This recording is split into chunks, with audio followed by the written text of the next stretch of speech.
Welcome back to another story on Infidelity Tales Lab. Before we begin, tell us, where in the world are you watching from? Now, let's dive into today's story. Chapter 1. The Foundation of Trust. Clint Hodges had always believed in loyalty above all else. It was a principle forged in the crucible of 12 years serving as a Marine Corps intelligence specialist, where betrayal meant death and trust was the currency that kept you alive. When he met Paula McElroy at a Veterans Charity Gala in Denver 6 years ago, her warm smile and infectious laugh had seemed like the perfect antidote to the cold, calculating world he'd left behind. Paula was everything Clint thought he wanted: beautiful, charming, and from a well-established family. Her father, Herbert McElroy, owned a successful chain of automotive dealerships across Colorado, and her social connections opened doors that Clint's military pension and private security consulting business never could. They married within 18 months, and Paula brought 2 children from her previous marriage, Curtis, now 16, and Dee, 14. Clint had embraced fatherhood with the same methodical precision he'd applied to intelligence gathering overseas. He attended every soccer game, helped with homework, and transformed the family's modest suburban home into something worthy of Paula's social aspirations.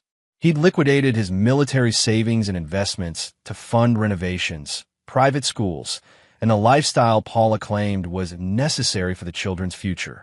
The first crack in the foundation appeared 8 months ago when Clint noticed Paula's behavior changing. Late nights at charity functions, mysterious phone calls that ended abruptly when he entered the room, and a sudden interest in fitness that required daily visits to an upscale gym across town. But Clint was patient. Surveillance had taught him that premature action often yielded incomplete intelligence. Marshall Chamberlain entered their lives as Paula's personal trainer, a smooth-talking former college athlete with perfectly styled hair and an expensive smile. He was everything Clint wasn't: flashy, social, and unencumbered by the weight of real responsibility. Marshall drove a leased BMW, lived in a downtown loft, and spoke in the kind of motivational buzzwords that Paula seemed to find inspirational.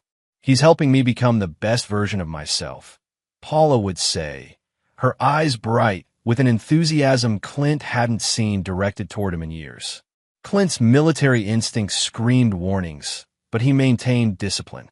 He began what he called passive reconnaissance, the kind of patient observation that had once helped him track enemy movements across Afghan mountainsides. He noted times, patterns, inconsistencies. Paula's training sessions lasted 3 hours, but her gym's records showed she checked out after 90 minutes. Her phone battery somehow died during every session, making her unreachable. Credit card statements revealed charges at restaurants and hotels on days she claimed to be at her book club. The children, too, began exhibiting signs of divided loyalty.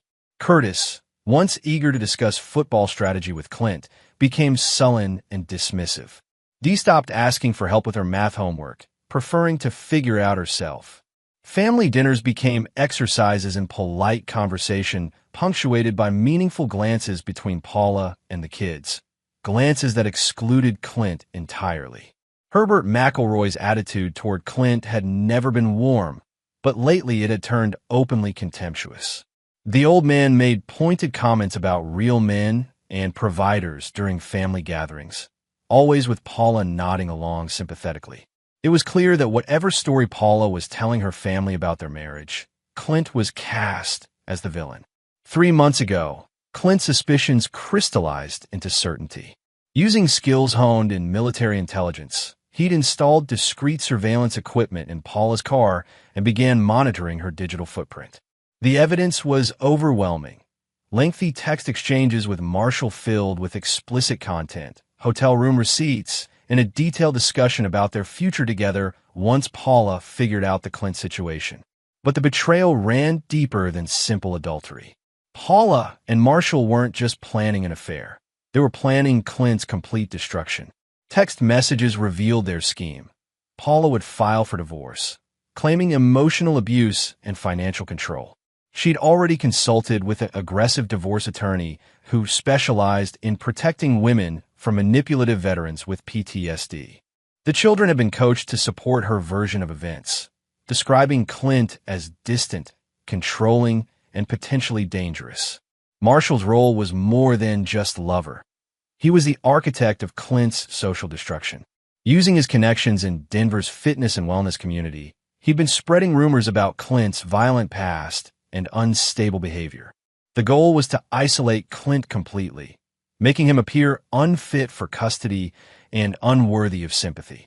The most devastating revelation came in a recorded phone conversation between Paula and her divorce attorney. She planned to claim that Clint had threatened her, using his military background to paint him as a dangerous individual who shouldn't have access to firearms or custody of children.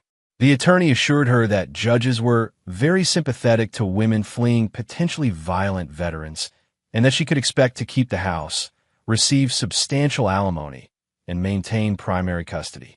As Clint absorbed this intelligence, something cold and familiar settled into his chest. The same predatory calm he'd felt when hunting enemy targets overseas. These people had made a critical miscalculation. They'd assumed that Clint's quiet demeanor indicated weakness, that his devotion to family meant he was soft. They'd forgotten that the most dangerous predators are often the ones that appear most docile. Sitting in his basement office, surrounded by evidence of their betrayal, Clint began planning his response. This wouldn't be an emotional reaction or a desperate attempt to save his marriage. This would be a precision operation designed to completely destroy his enemies while protecting his own interests. He'd given Paula, Marshall, and their allies every opportunity to demonstrate loyalty. They'd chosen betrayal instead. Now, they would learn what happened when you betrayed a man who'd spent years perfecting the art of warfare. Chapter 2: The Thanksgiving Gambit. Clint's preparation for Thanksgiving had been meticulous. For 3 months, he'd allowed Paula and Marshall to believe their deception was working, playing the role of the oblivious husband while gathering intelligence and positioning his pieces on the board. Today would mark the beginning of their destruction, but it had to appear spontaneous, a moment of organic revelation rather than a calculated strike. The McElroy family Thanksgiving was a grand affair, held at Herbert's sprawling ranch-style home in the exclusive Highlands Ranch community. Paula's extended family gathered annually for this performance of domestic perfection. Successful children, accomplished spouses, and the quiet satisfaction that comes from belonging to Denver's established middle class. Clint arrived bearing gifts and wearing his most convincing smile. He embraced Herbert with appropriate warmth, complimented Paula's sister Rosemary on her new hairstyle, and made polite conversation about sports and weather. To any observer, he appeared to be the devoted husband and stepfather, grateful to be included in such an accomplished family. Paula was radiant, dressed in a burgundy dress that Clint recognized as newly purchased, one of many recent expenses that Marshall had influenced. She moved through the gathering with practiced grace, accepting compliments and orchestrating conversations with the skill of someone who'd never questioned her position as the family's golden child. Marshall's presence was explained as a family friend. He'd apparently been invited by Herbert himself, who'd been impressed by the young man's business acumen and positive influence on Paula's health journey. Marshall worked the room like a politician, charming Paula's aunts with fitness advice and discussing investment strategies with her male cousins.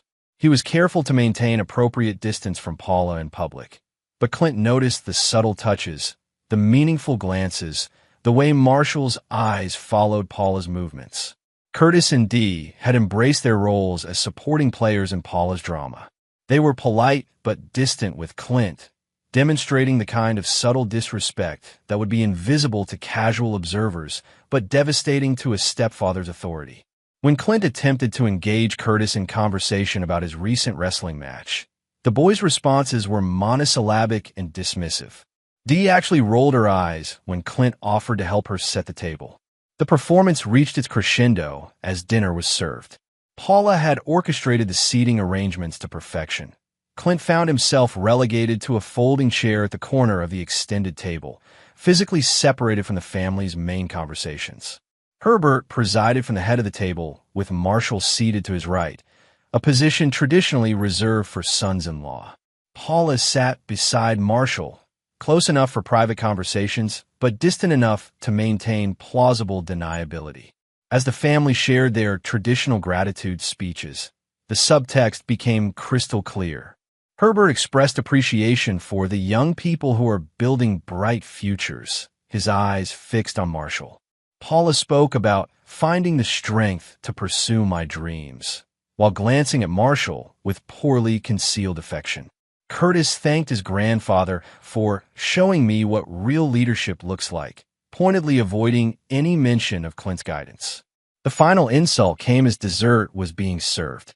Paula approached Clint with a paper plate, the kind used for children's birthday parties, and spoke loudly enough for the entire room to hear, "Eat outside on the ground." Her tone carried the authority of someone confident in her support system. Herbert's grin was unmistakable as he added, "Men like you don't belong here." The old man's satisfaction was palpable. This was his moment of triumph, the definitive expulsion of someone he'd never considered worthy of his daughter. Clint looked around the table at the faces of people he'd tried to love and protect. Curtis and Dee sat frozen, not looking up from their plates, but their stillness was telling. They'd known this was coming. Even the family cat, a pampered Persian named Princess, had been given a velvet cushion on an unused chair, highlighting Clint's degraded status. The room fell silent as Clint slowly stood, his movements controlled and deliberate. He reached for his coat, taking his time as if considering his options. Then he leaned toward Paula, close enough that his words would be heard by everyone present. "Look under the table," he said quietly, his voice carrying the kind of calm authority that made people obey without question. As Clint walked toward the door, he heard the scraping of chairs as family members looked beneath the dining table. Paula's sharp intake of breath told him she'd found what he'd left for her. A manila envelope containing printed copies of every text message she'd exchanged with Marshall over the past 3 months, along with hotel receipts, photographs, and a detailed timeline of their affair. But that was only the beginning. The envelope also contained copies of Paula's consultation notes with her divorce attorney, including her planned accusations of domestic violence and her strategy for claiming Clint was mentally unstable. Most damaging of all were transcripts of recorded conversations where Paula and Marshall discussed their contempt for Clint and their excitement about spending his money once they'd successfully destroyed him in court. The silence behind him was deafening as Clint stepped into the cool November air. He could imagine the chaos erupting in the dining room as family members absorbed the evidence of Paula's betrayal. Herbert's carefully constructed narrative about his daughter's unhappy marriage would crumble as he realized the truth. Paula wasn't the victim of an inadequate husband, but the architect of an elaborate deception. Marshall would be scrambling to explain his presence at a family gathering where he'd been secretly planning to destroy the host's son-in-law. The other family members would be reevaluating every conversation, every subtle criticism of Clint they'd accepted as truth. Curtis and Dee would be confronting the reality that their mother had used them as weapons against a man who tried to love them. But this revelation was merely the opening move in a larger game. Clint had spent months preparing for this moment, and Paula's public humiliation at her family's Thanksgiving table was just the beginning of her education in the cost of betrayal. As he drove away from the McElroy family home, Clint allowed himself a small smile. For 3 months, he'd endured their condescension and contempt, playing the role of the unsuspecting victim while building an intelligence picture that would ensure their complete destruction. The war had begun, and his enemies had just learned that they'd been fighting a battle they'd already lost. Chapter 3: The Intelligence Network. Clint's basement office had been transformed into a military-grade command center over the past 3 months. Multiple monitors displayed financial records, social media profiles, and surveillance footage. Detailed dossiers on Paula, Marshall, and their associates lined the walls like enemy target profiles. This wasn't the desperate obsession of a betrayed husband. This was the methodical preparation of a professional operator executing a precision mission.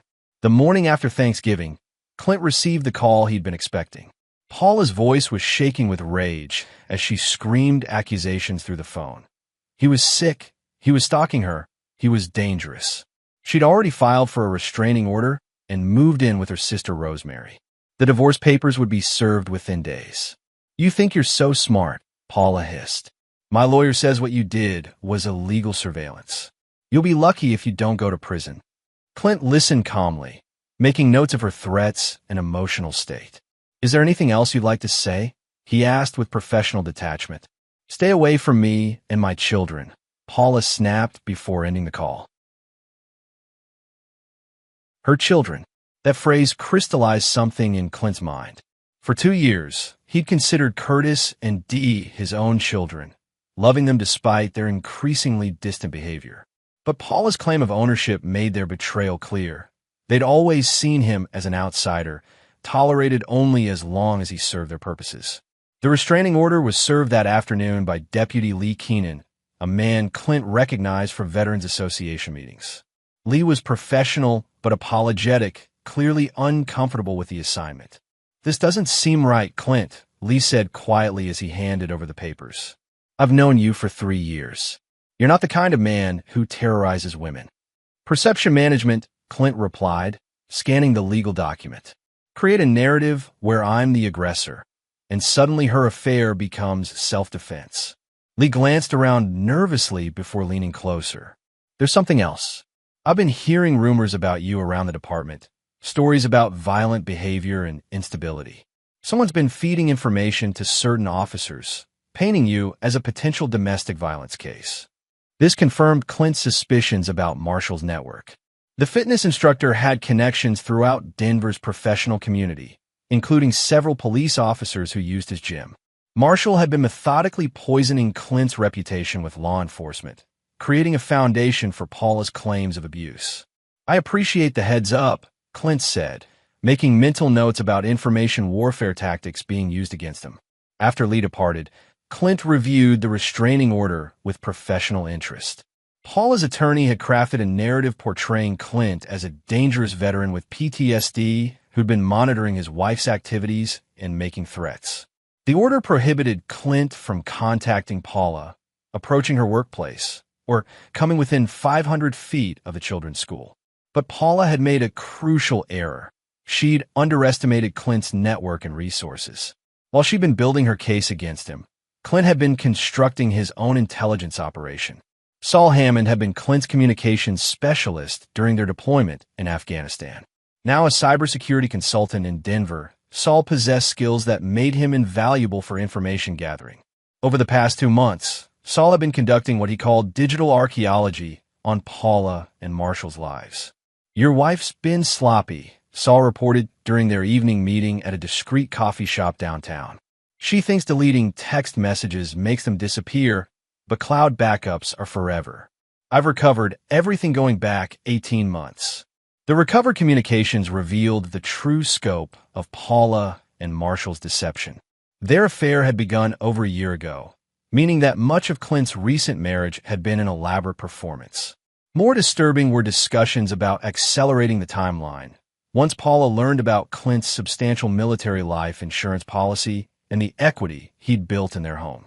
Marshall's background check revealed additional concerning information.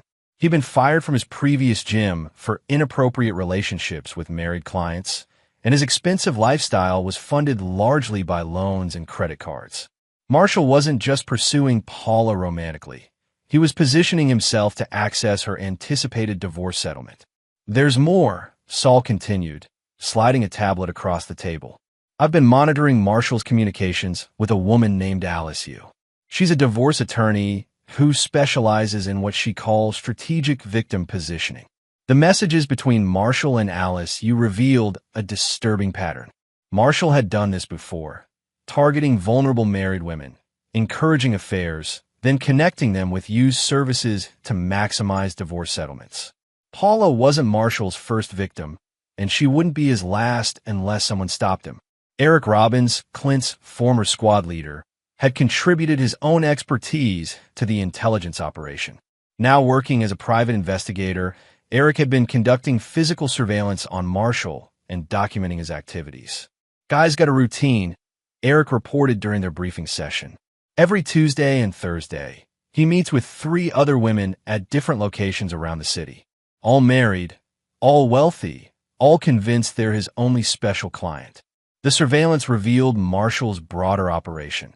He was simultaneously pursuing affairs with multiple married women, while Alice prepared their divorce cases. It was a sophisticated con game designed to maximize financial returns while destroying families. But Clint's most valuable intelligence asset was someone Paula would never suspect: her own sister, Rosemary Bray. Rosemary had approached Clint quietly the day after Thanksgiving, disturbed by what she'd witnessed at their family gathering. Unlike the rest of the McElroy family, Rosemary had always appreciated Clint's stability and his devotion to the children. She'd been suspicious of Paula's claims about marital problems and Marshall's sudden prominence in their family circle. "I know my sister," Rosemary confided during their clandestine meeting at a park near her home. "She's selfish and impulsive, but she's not cruel. Someone's been influencing her, making her believe things about you that aren't true." Rosemary agreed to serve as Clint's eyes and ears within the McElroy family, reporting on Paula's activities and emotional state. More importantly, she had access to Curtis and Dee, who'd been staying with her since Paula moved out of the family home. "The kids are confused," Rosemary reported.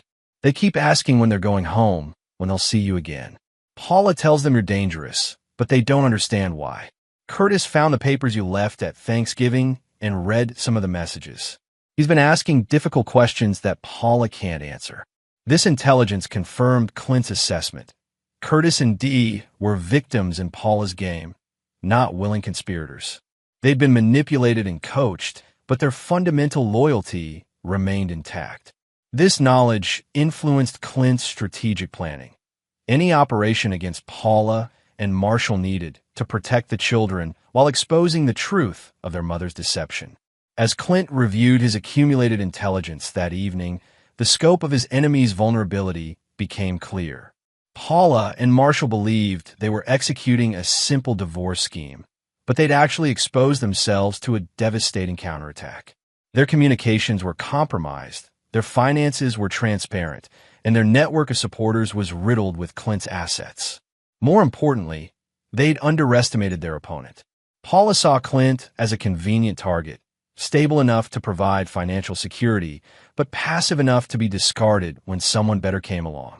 Marshall viewed him as just another obstacle to be removed through manipulation and legal maneuvering. Neither of them understood that they were facing a man who'd spent years hunting enemy operatives across hostile territory. Clint had survived combat not through superior firepower, but through superior intelligence and patience. He understood how to identify enemy weaknesses, exploit them systematically, and destroy his opponent's capacity to threaten him. The game was entering its next phase, and Clint's enemies were about to learn that their carefully constructed plans had been compromised from the beginning. Chapter 4: The Network Activation. Clint's war room had expanded beyond his basement. Safe houses, dead drops, and communication protocols, the infrastructure of a covert operation, now spanned across Denver's metropolitan area. His enemies had declared war using lawyers and social manipulation. Clint would respond using skills they'd never seen coming. Marshall Chamberlain's confidence was about to become his weakness. The fitness instructor had grown careless, believing his charm and Alice Yu's legal strategy made him untouchable. He'd been bragging to his inner circle about his score with Paula, describing Clint as another weak military boy who thinks his service entitles him to respect. Clint's first target was Marshall's professional reputation, the foundation of his entire operation. Through Saul cyber intelligence, Clint had identified the 4 other married women Marshall was simultaneously pursuing. Each believed she was special, that Marshall genuinely cared about her beyond his professional services. Janice Ross, wife of a prominent orthopedic surgeon, had been meeting Marshall for specialized training sessions for 6 months. Dr. Ross worked long hours and trusted his wife completely, never questioning her sudden dedication to fitness. Marshall had convinced Janice that her marriage was unfulfilling and that she deserved someone who appreciated her inner beauty. Teresa Little was married to a successful real estate developer and had been financing Marshall's lifestyle through training equipment purchases that actually funded his expensive tastes. Teresa believed Marshall was developing a revolutionary fitness program that would make them both wealthy once he left his current gym. Marie Sawyer's husband was a prominent attorney at one of Denver's most prestigious firms. Marshall had been cultivating Marie for over a year, gradually introducing her to the idea that her husband's long hours indicated he was having an affair. Marie was already consulting with Alice about divorce options, believing she was getting ahead of her husband's anticipated betrayal. Clint's strategy was elegant in its simplicity. He would make Marshall's multiple deceptions collide simultaneously, destroying the fitness instructor's credibility and exposing his operation to all his victims at once. The trap required perfect timing and coordination. Clint enlisted Andy Long, a former Marine sniper who now worked as a freelance photographer, to document Marshall's activities. Andy's military precision and civilian photography skills made him ideal for surveillance operations. Target follows the same pattern every week, Andy reported after 10 days of observation. Tuesday morning with Ross at the downtown gym. Tuesday evening with your wife at the Cherry Creek location. Thursday afternoon with Little at his private studio. Thursday evening with Sawyer at her country club. The pattern revealed Marshall's operational security weakness. He was using the same cover stories and meeting locations repeatedly, assuming his victims would never communicate with each other. Clint's disruption plan began with anonymous information delivered to each woman's husband. Not accusations or emotional appeals, but simple factual evidence. Photographs of their wives with Marshall, copies of financial transactions, and schedules showing the pattern of deception. Dr. Ross received copies of hotel receipts and photographs of Janice leaving Marshall's apartment building. The evidence was delivered to his office with a note reading simply, "Tuesday evenings, your wife isn't at book club." Teresa Little's husband found detailed financial records showing thousands of dollars in transfers to Marshall's accounts, along with photographs of Teresa and Marshall at restaurants during times she claimed to be shopping. Marie Sawyer's attorney husband received the most damaging package. Copies of Alice used preliminary divorce strategy documents that had been prepared for Marie, along with recordings of conversations where Marshall encouraged Marie to believe her husband was unfaithful. But the most devastating blow came through a coordinated revelation at Marshall's gym. Clint had arranged for all four women to discover each other's existence simultaneously. Using social engineering techniques learned in military intelligence, Clint manipulated the women's schedules to create an unavoidable collision. He placed anonymous calls to each woman, claiming to be a gym employee calling to confirm their appointment changes that would bring them to the same location at the same time. Andy positioned himself with long-range photography equipment as the drama unfolded. Janice Ross arrived first for what she believed was a private session with Marshall. Teresa Little appeared next, confused about her rescheduled appointment. Marie Sawyer arrived expecting to meet Marshall for lunch. Finally, Paula arrived for what she thought was an emergency session to discuss her divorce strategy. The confrontation was explosive. For women who'd each believed they were Marshall's only special client, suddenly faced each other in the gym's lobby. Marshall's attempts to explain the situation only made things worse, as each woman realized the extent of his deception. Janice Ross, a normally reserved woman, began screaming about the money she'd given Marshall for equipment purchases. Teresa Little demanded to know why Marshall had been telling her that Janice was just a client when they were obviously having an affair. Marie Sawyer confronted Paula directly, asking why Marshall had told her that Paula was desperate and unstable. Paula's reaction was the most devastating to observe. Her face cycled through confusion, denial, anger, and finally crushing humiliation as she realized that Marshall had been manipulating her exactly as he'd manipulated the others. The man she destroyed her marriage for had never seen her as anything more than another source of income. Marshall's attempts to maintain control of the situation failed completely. His smooth charm evaporated under the combined assault of four angry women who finally understood how they'd been used. When he tried to blame Clint for orchestrating the confrontation, Paula's response silenced him completely. "Clint doesn't even know where I am," she screamed. You told me he was dangerous and controlling. But you're the one who's been controlling everything. Andy's photographs captured every moment of Marshall's professional destruction. By evening, the images would be circulating through Denver's fitness community along with detailed accounts of Marshall's systematic deception of married clients. But Clint's operation was just beginning. Marshall's exposure was phase one, a larger strategy designed to dismantle the entire network that had conspired against him. Alice Yu's law practice would be next, followed by the systematic destruction of everyone who'd participated in the campaign to destroy Clint's reputation. The fitness instructor who'd thought he was master manipulator had just learned that he'd been outmaneuvered by a professional. Marshall's confidence was shattered, his income sources eliminated, and his reputation destroyed. But more importantly, Paula had witnessed the complete collapse of the man she'd trusted over her husband. The psychological impact on Paula was exactly what Clint had calculated. She was now questioning everything Marshall had told her about Clint, everything she believed about her marriage, and everything she'd planned for her future. The man she betrayed her family for had been revealed as a predator who saw her as nothing more than another victim. Marshall Chamberlain had awakened a sleeping giant, and now that giant was methodically dismantling everything Marshall had built. But this was still just the opening phase of Clint's campaign for justice. Chapter 5. The Psychological War. The destruction of Marshall's operation had sent shockwaves through Denver's affluent social circles. But Clint understood that psychological warfare required sustained pressure. His enemies needed to experience the slow, grinding realization that their situation was hopeless, that every move they made only deepened their predicament. Paula's world was collapsing in stages. The revelation of Marshall's deception had shattered her confidence. But worse was coming as the financial reality of her situation became clear. Moving in with Rosemary was supposed to be temporary, but Paula's legal bills were mounting while her access to Clint's income had been severed by the restraining order she'd filed. Alice Yu, the divorce attorney Paula had trusted with her future, was now revealing her true priorities.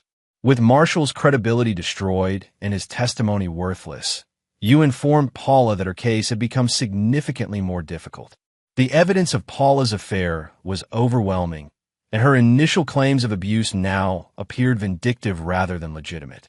"We need to adjust our strategy," Yu explained during a tense meeting at her downtown office. "Your husband's evidence suggests careful planning on his part. We're dealing with someone who understands how to protect his assets and discredit his accusers." Paula's desperation was evident as she pleaded for options. "You said this would be simple. You said judges always side with the wife in these situations." "That's true when the wife is credible," you replied coldly. "Your husband has made you appear to be a calculating adulteress who planned to falsely accuse him of domestic violence. That changes everything." What Paula didn't know was that Alice Yu's law practice was also under systematic attack.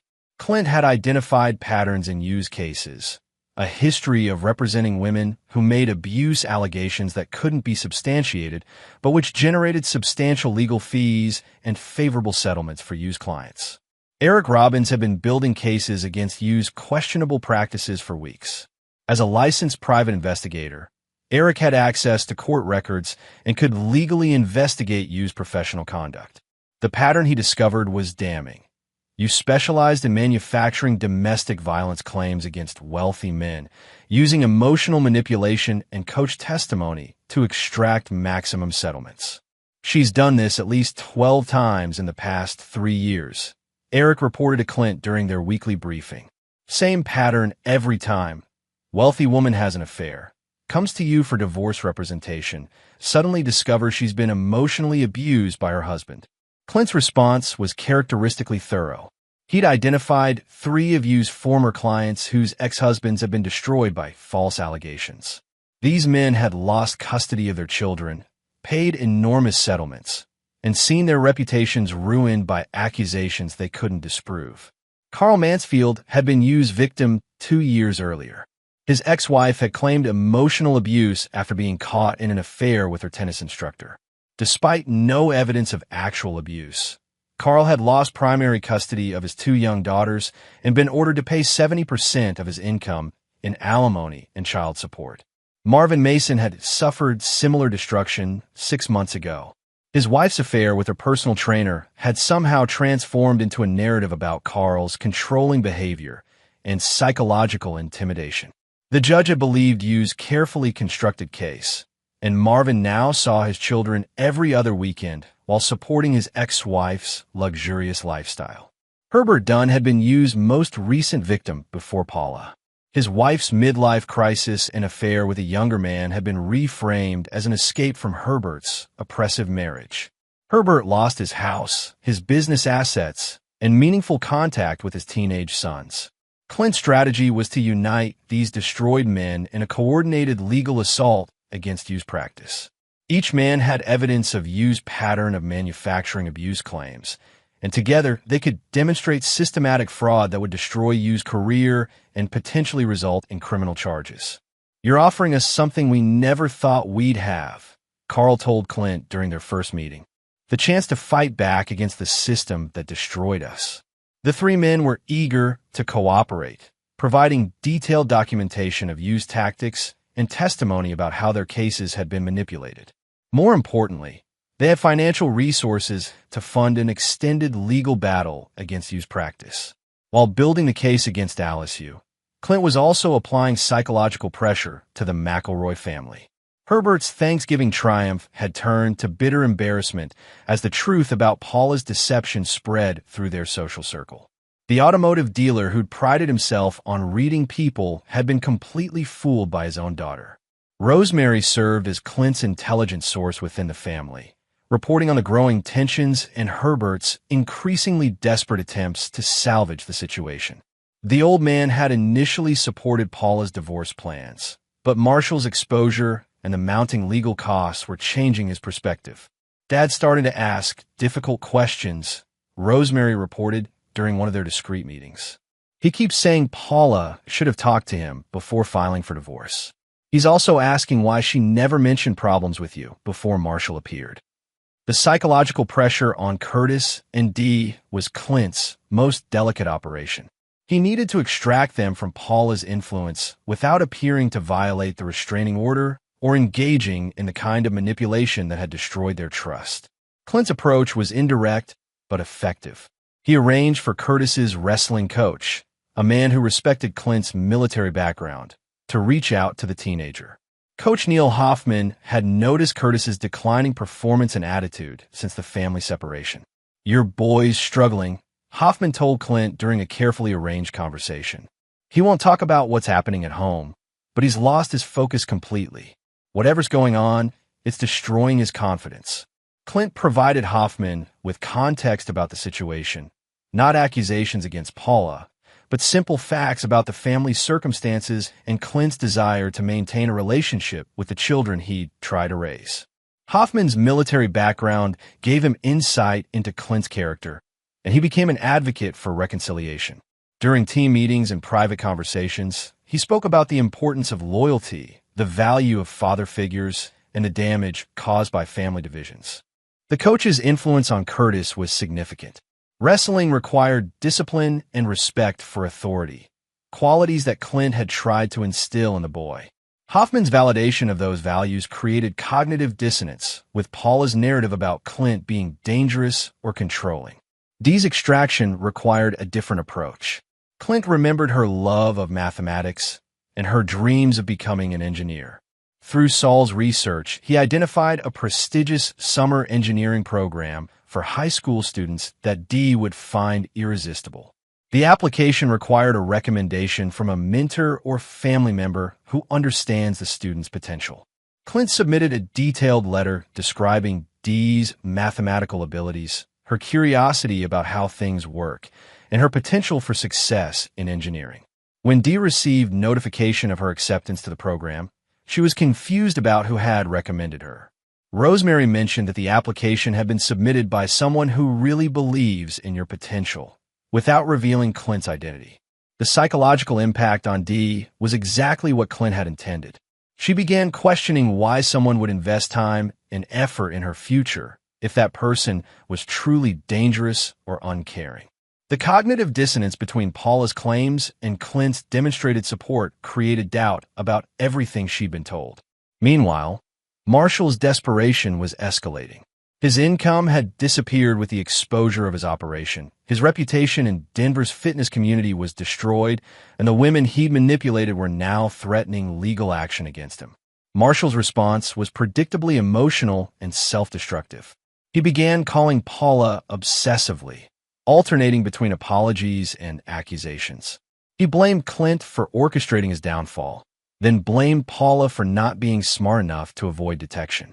These conversations, which Rosemary overheard and reported to Clint, revealed Marshall's true character. The smooth charm had been replaced by desperate manipulation and barely contained rage. Paula was finally seeing the man behind the facade, angry, entitled, and completely self-centered.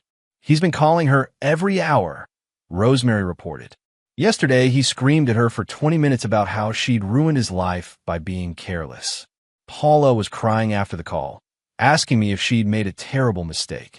The psychological pressure was achieving its intended effect.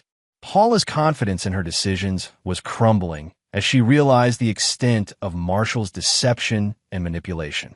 Alice Yu's increasingly expensive legal bills were straining her finances, and her family's support was wavering as the truth became undeniable. But Clint's campaign was far from over. Phase 5 had been psychological warfare designed to isolate his enemies and destroy their confidence. Phase 6 would be their complete destruction, using the legal system and social pressure to ensure they could never threaten him or anyone else again.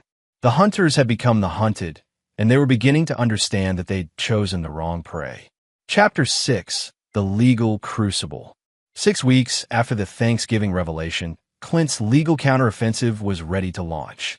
His enemies had made the critical error of believing the American legal system favored emotion over evidence. They were about to learn that superior preparation and documentation could devastate even the most sympathetic narrative. Alice Yu's law practice was the first target for systematic destruction. The coalition of Yu's previous victims, Carl Mansfield, Marvin Mason, and Herbert Dunn, had compiled devastating evidence of her pattern of fraud. Together with Clint's intelligence on her current operations, they'd build a case that would end Yu's career and potentially result in criminal charges. The assault began with a formal complaint to the Colorado Bar Association, detailing Yu's systematic manufacture of domestic violence claims. The complaint included pattern analysis showing how you coach clients to make identical accusations, financial records proving she profited from prolonged litigation, and recorded conversations where you had discussed strategies for maximizing emotional impact on judges. Carl Mansfield, who'd lost his children to Yu's manipulation, provided the most damaging testimony.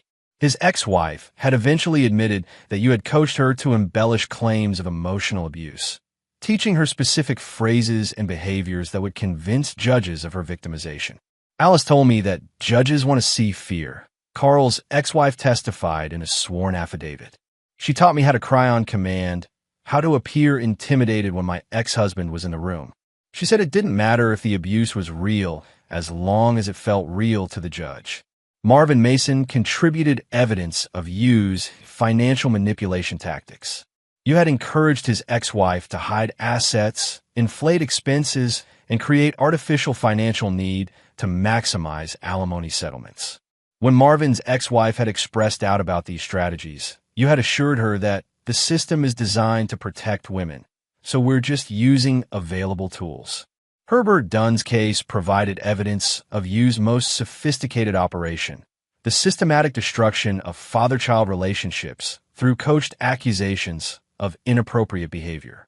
You had taught his ex-wife to reinterpret normal father-child interactions as signs of psychological damage, creating a narrative that made Dunn appear dangerous to his own sons. The Bar Association complaint was supplemented by a civil lawsuit alleging fraud, malpractice, and conspiracy. Clint's military pension provided sufficient resources to fund extended litigation, and Yu's other victims contributed both financial support and additional evidence. Yu's initial response was characteristic of her aggressive approach.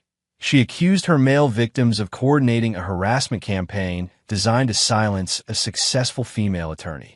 But this strategy backfired when investigators discovered that you had made identical accusations against every man who complained about her practices. Alice Yu's pattern is consistent, the Bar Association investigator noted in his preliminary report. When challenged about her methods, she immediately claims gender-based persecution. This response appears to be calculated rather than genuine. While Yu's professional destruction proceeded through official channels, Clint was simultaneously dismantling Marshall's remaining resources and reputation. The fitness instructor's desperate attempts to rebuild his career had been systematically sabotaged through Clint's network of military and law enforcement contacts. Marshall had attempted to establish a new personal training business, but prospective clients received anonymous warnings about his history of inappropriate relationships with married women. Gyms that considered hiring him discovered detailed accounts of his sexual misconduct and financial manipulation of clients. More devastating was the coordinated legal assault from Marshall's previous victims. Janice Ross, Teresa Little, and Marie Sawyer had united to file civil lawsuits against Marshall for fraud, sexual misconduct, and emotional distress. Each woman could document thousands of dollars in financial losses and systematic psychological manipulation. Marshall's defense strategy revealed his true character. Rather than accepting responsibility for his actions, he attempted to blame his victims for seducing him and willingly giving him money. His attorney, a desperate bottom feeder attracted by the promise of quick payment, encouraged Marshall to portray himself as the victim of aggressive older women. This strategy was disastrous. The three women were accomplished professionals with credible reputations, while Marshall was an unemployed fitness instructor with no assets and a history of targeting married women. His claims of being seduced appeared ridiculous in the face of evidence, showing his systematic approach to manipulation. But the most devastating blow to Marshall came from an unexpected source. His former girlfriend, Dee Archer, who'd been discarded 6 months earlier when Marshall began pursuing Paula. Dee had remained silent about Marshall's abusive behavior during their relationship, but his public attempts to portray himself as a victim triggered her decision to speak out. Dee provided evidence of Marshall's pattern of emotional and financial abuse. He'd isolated her from friends and family, controlled her finances, and used psychological manipulation to maintain dominance over their relationship. When she'd attempted to leave, Marshall had threatened to destroy her reputation and career. Marshall's entire identity is built on controlling women, Dee testified in a sworn affidavit. He studies their weaknesses, exploits their insecurities, and convinces them that he's their salvation. When they're no longer useful, he discards them and moves on to the next victim. Dee's testimony was particularly damaging because it established Marshall's predatory pattern years before he'd encountered Paula. This evidence demolished any claim that Marshall's relationship with Paula was genuine romance rather than calculated manipulation. The legal pressure on Paula was equally systematic but more psychologically complex. Clint's divorce attorney, Raphael Lee, was a former military lawyer who understood both the emotional and strategic dimensions of family law. Lee's approach was methodical: document everything, admit nothing, and force Paula to prove her accusations under oath.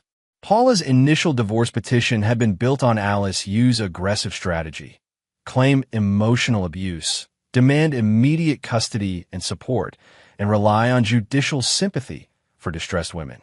But with Yu's credibility destroyed and Marshall's manipulation exposed, Paula's case had become untenable. "Your wife made a critical error," Lee explained to Clint during their strategy session. "She filed accusations of abuse without evidence, believing the court would accept her word over yours. Now she's committed to a narrative she can't support while you have documentation of her systematic deception." Lee's counterattack was devastating. Rather than simply defending against Paula's accusations, he filed an aggressive response documenting Paula's adultery, her conspiracy with Marshall and Yu to make false abuse claims, and her alienation of Clint's relationship with the children. The financial analysis was particularly damaging to Paula's position. Clint had contributed over $200,000 to the marriage through home improvements, children's education, and lifestyle expenses. Paula had contributed virtually nothing financially while systematically planning to claim the majority of marital assets through false accusations. The evidence suggests calculated fraud rather than marital breakdown, Lee argued in his response.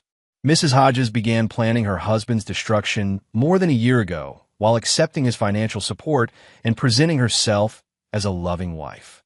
But Clint's most effective legal strategy involved the children. Rather than fighting for custody through traditional channels, he documented Paula's systematic alienation of his relationship with Curtis and Dee. The evidence included recordings of Paula coaching the children to avoid Clint, financial records showing she'd used child-related expenses to fund her affair, and testimony from teachers and coaches about the children's declining performance since the separation. Curtis's wrestling coach, Neil Hoffman, provided particularly damaging testimony about Paula's manipulation of her son. Hoffman had witnessed Paula telling Curtis that Clint didn't really care about him, and that his wrestling success wasn't important to someone who wasn't his real father. The boy was devastated, Hoffman testified. He went from being a confident young man to questioning everything about himself. His mother was systematically destroying his relationship with the only stable father figure he'd ever known. Dee's mathematics teacher, a woman who'd worked with the girl for 2 years, provided similar testimony about Paula's psychological manipulation. She'd overheard Paula telling Dee that Clint's support for her engineering dreams was just manipulation, and that men like him only pretend to care when they want something. The combined legal pressure on Paula, Marshall, and Alice was achieving its intended effect. Their confidence was shattered, their resources were depleted, and their support systems were crumbling under the weight of evidence. But more importantly, the truth was finally emerging through official channels that couldn't be dismissed or manipulated.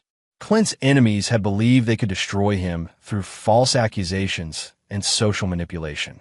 Instead, they'd learned that careful preparation and systematic documentation could turn their own tactics against them. The legal crucible was refining truth from deception, and Clint's enemies were discovering that justice, when properly pursued, was far more devastating than revenge. Chapter 7. The Turning Point. The courthouse steps of Denver's family court building had witnessed countless domestic dramas, but few as systematically devastating as the proceedings that would determine the fate of Paula Hodges' accusations against her husband. 2 months of legal maneuvering had created a perfect storm of evidence that would forever change the lives of everyone involved. Alice's career was in free fall. The Bar Association investigation had uncovered a pattern of misconduct spanning 5 years and involving dozens of clients. Her law license was suspended pending criminal investigation, and her former clients were discovering that their cases had been built on manufactured evidence and coach testimony. The revelation sent shockwaves through Denver's legal community. 3 prominent divorces that you had won through abuse allegations were now under review, with judges questioning whether they'd been manipulated into making decisions based on false evidence. The implications are staggering, admitted Judge Gary Shea, who'd presided over 2 of Yu's fraudulent cases. If these allegations are proven, it means we've been systematically deceived by an officer of the court who weaponized domestic violence claims for financial gain. Marshall Chamberlain's situation had deteriorated from embarrassing to catastrophic. The civil lawsuits from his victims had evolved into criminal charges as prosecutors discovered evidence of systematic fraud and sexual exploitation. District Attorney Jesse Martin announced that Marshall would face charges including fraud, sexual misconduct, and conspiracy to commit perjury. This defendant operated a sophisticated scheme designed to exploit vulnerable women for financial gain, Martin stated at a press conference. He targeted married women, encouraged affairs, then participated in destroying their families through false legal claims. Marshall's attempts to flee Denver had been thwarted by Clint's network. When Marshall tried to leave the state, Deputy Lee Keenan had been waiting with an arrest warrant. The fitness instructor who'd once moved confidently through Denver's social circles was now facing years in prison. But the most dramatic transformation was occurring within the McElroy family itself. Herbert's initial support for Paula had evaporated as evidence of her deception mounted. The automotive dealer who'd prided himself on reading people felt humiliated by how completely his daughter had fooled him. "I keep thinking about that Thanksgiving dinner," Herbert admitted to Rosemary during a private conversation she later reported to Clint. "I treated Clint like garbage based on Paula's lies. I believed my own daughter was a victim when she was actually the predator." Herbert's change of heart had profound implications for Paula's case. Her primary source of financial and emotional support was now questioning everything she'd told him about her marriage. Worse, Herbert was beginning to remember conversations and incidents that contradicted Paula's narrative of abuse. She never mentioned problems with Clint until Marshall appeared, Herbert realized during a painful family meeting. For 2 years, she talked about how stable Clint was, how good he was with the children, how lucky she felt to have found someone so reliable. The psychological pressure on Paula was becoming unbearable. Her support system had collapsed, her legal representation had been discredited, and her children were beginning to question everything she'd told them about Clint. Curtis had been the first to break. The teenager's growing understanding of adult relationships made Paula's manipulation increasingly obvious. When he'd asked direct questions about her affair with Marshall, Paula's defensive responses had confirmed his suspicions. "You lied to me," Curtis confronted his mother during a heated argument at Rosemary's house. "You told me Clint was dangerous, but Marshall was the one treating you badly. You made me hate someone who was trying to help me." Dee's revelation was even more devastating. The girl's mathematical mind had begun analyzing the timeline of events, and she discovered inconsistencies in Paula's story that proved her mother had been planning the divorce long before any alleged abuse occurred. "You were texting Marshall about leaving Dad before you ever claimed he was being mean to you," Dee accused, confronting Paula with evidence she'd gathered. "You're lying about everything, and you used us to help you do it." The children's rebellion against Paula's narrative was Clint's most significant victory. Curtis and Dee were beginning to remember the stability and support Clint had provided, contrasting it with the chaos and uncertainty their mother's decisions had created. But the final blow to Paula's case came from an unexpected source: her own recorded conversations with Alice Yu. As part of the criminal investigation into Yu's practice, prosecutors had obtained recordings of attorney-client conversations where Yu had coached Paula to embellish abuse claims. In one particularly damaging recording, Yu was heard telling Paula, "You need to sound more frightened when you talk about him." Judges respond to fear, not anger. Practice looking intimidated when he's in the room. Another recording captured Paula expressing doubt about making false accusations. "I don't think Clint ever actually threatened me. He was just quiet and distant after he found out about Marshall." Yu's response was chilling. Distance is a form of psychological abuse. We can frame his withdrawal as intimidation. The judge won't know the difference. These recordings demolished any remaining credibility Paula might have retained. Her own words proved that she participated in manufacturing abuse claims under Yu's guidance, targeting a man who'd supported her family financially and emotionally for years. The courtroom atmosphere was tense as Judge Alex Boyer prepared to rule on Paula's motions for emergency custody and support. Boyer was known for his methodical approach to family law and his intolerance for deception. Paula's new attorney, a desperate replacement hired after Yu's suspension, attempted to salvage the case by arguing that Paula had been manipulated by unscrupulous professionals and shouldn't be held responsible for their misconduct. This strategy backfired spectacularly. Judge Boyer's response was withering. "Mrs. Hodges is an adult who made conscious decisions to participate in filing false accusations against her husband. The court will not excuse perjury simply because she received bad legal advice." Clint's attorney, Raphael Lee, methodically presented evidence of Paula's systematic deception: financial records, communication logs, testimony from witnesses, and Paula's own recorded admissions created an overwhelming case that she'd conspired to destroy her husband through false accusations. "Your Honor," Lee argued, "this case represents something far more serious than marital breakdown. It demonstrates calculated fraud perpetrated against both this court and Mr. Hodges. Mrs. Hodges participated in a conspiracy to weaponize domestic violence allegations for financial gain. Judge Boyer's ruling was swift and comprehensive. Paula's accusations of abuse were dismissed as unsupported by evidence and contradicted by substantial proof of fabrication. Her requests for custody and support were denied, pending a full investigation of her misconduct. More significantly, Boyer ordered an investigation into whether Paula should face criminal charges for perjury and filing false police reports. The judge's language left no doubt about his assessment of Paula's credibility. This court has been presented with clear evidence that Mrs. Hodges participated in manufacturing false accusations of domestic violence, Boyer stated. Such conduct not only victimizes the accused spouse, but undermines the credibility of legitimate abuse victims. The court will ensure that appropriate authorities investigate Mrs. Hodges' potential criminal liability. The courtroom erupted as Boyer's words sank in. Paula's remaining supporters realized that she now faced potential criminal prosecution, while Clint's vindication was complete and public.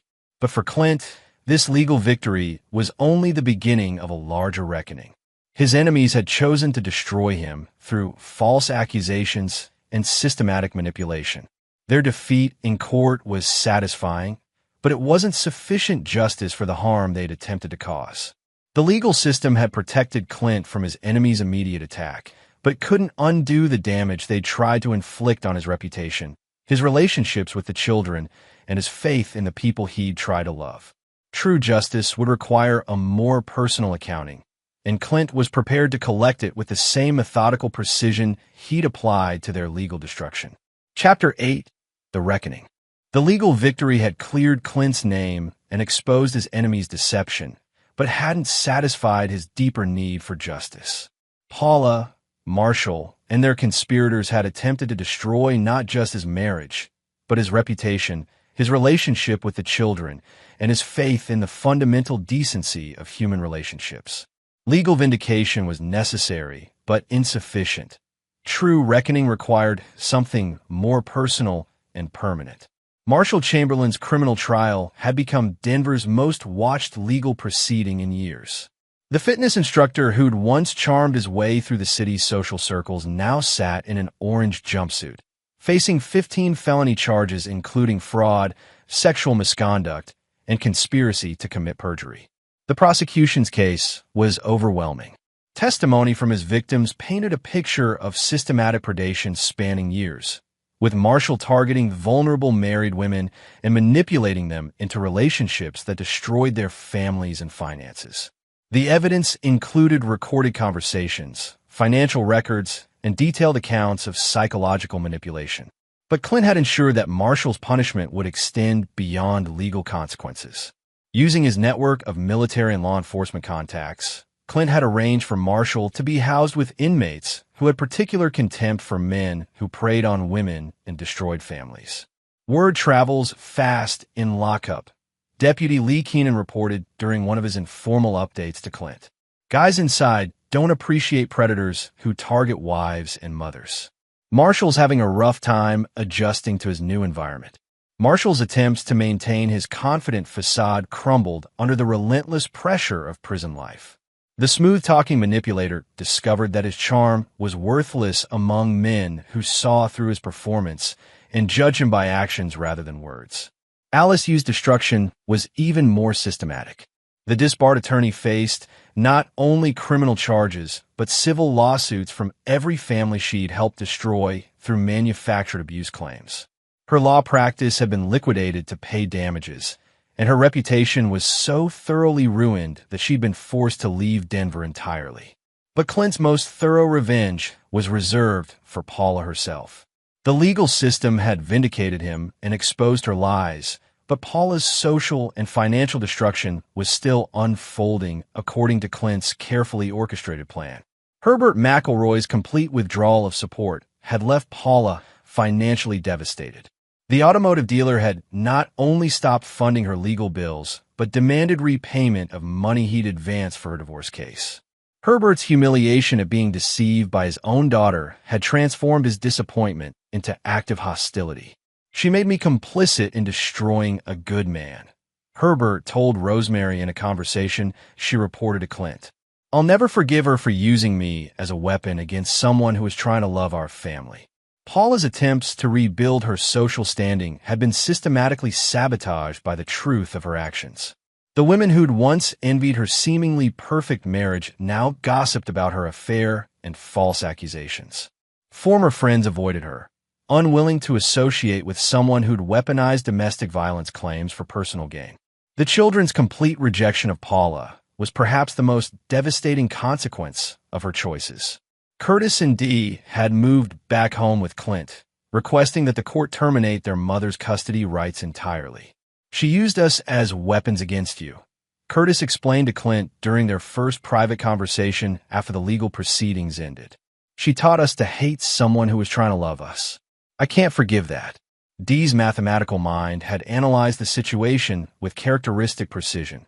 She calculated that destroying you would benefit her financially. She treated our family like a business transaction. That's not love, that's sociopathy.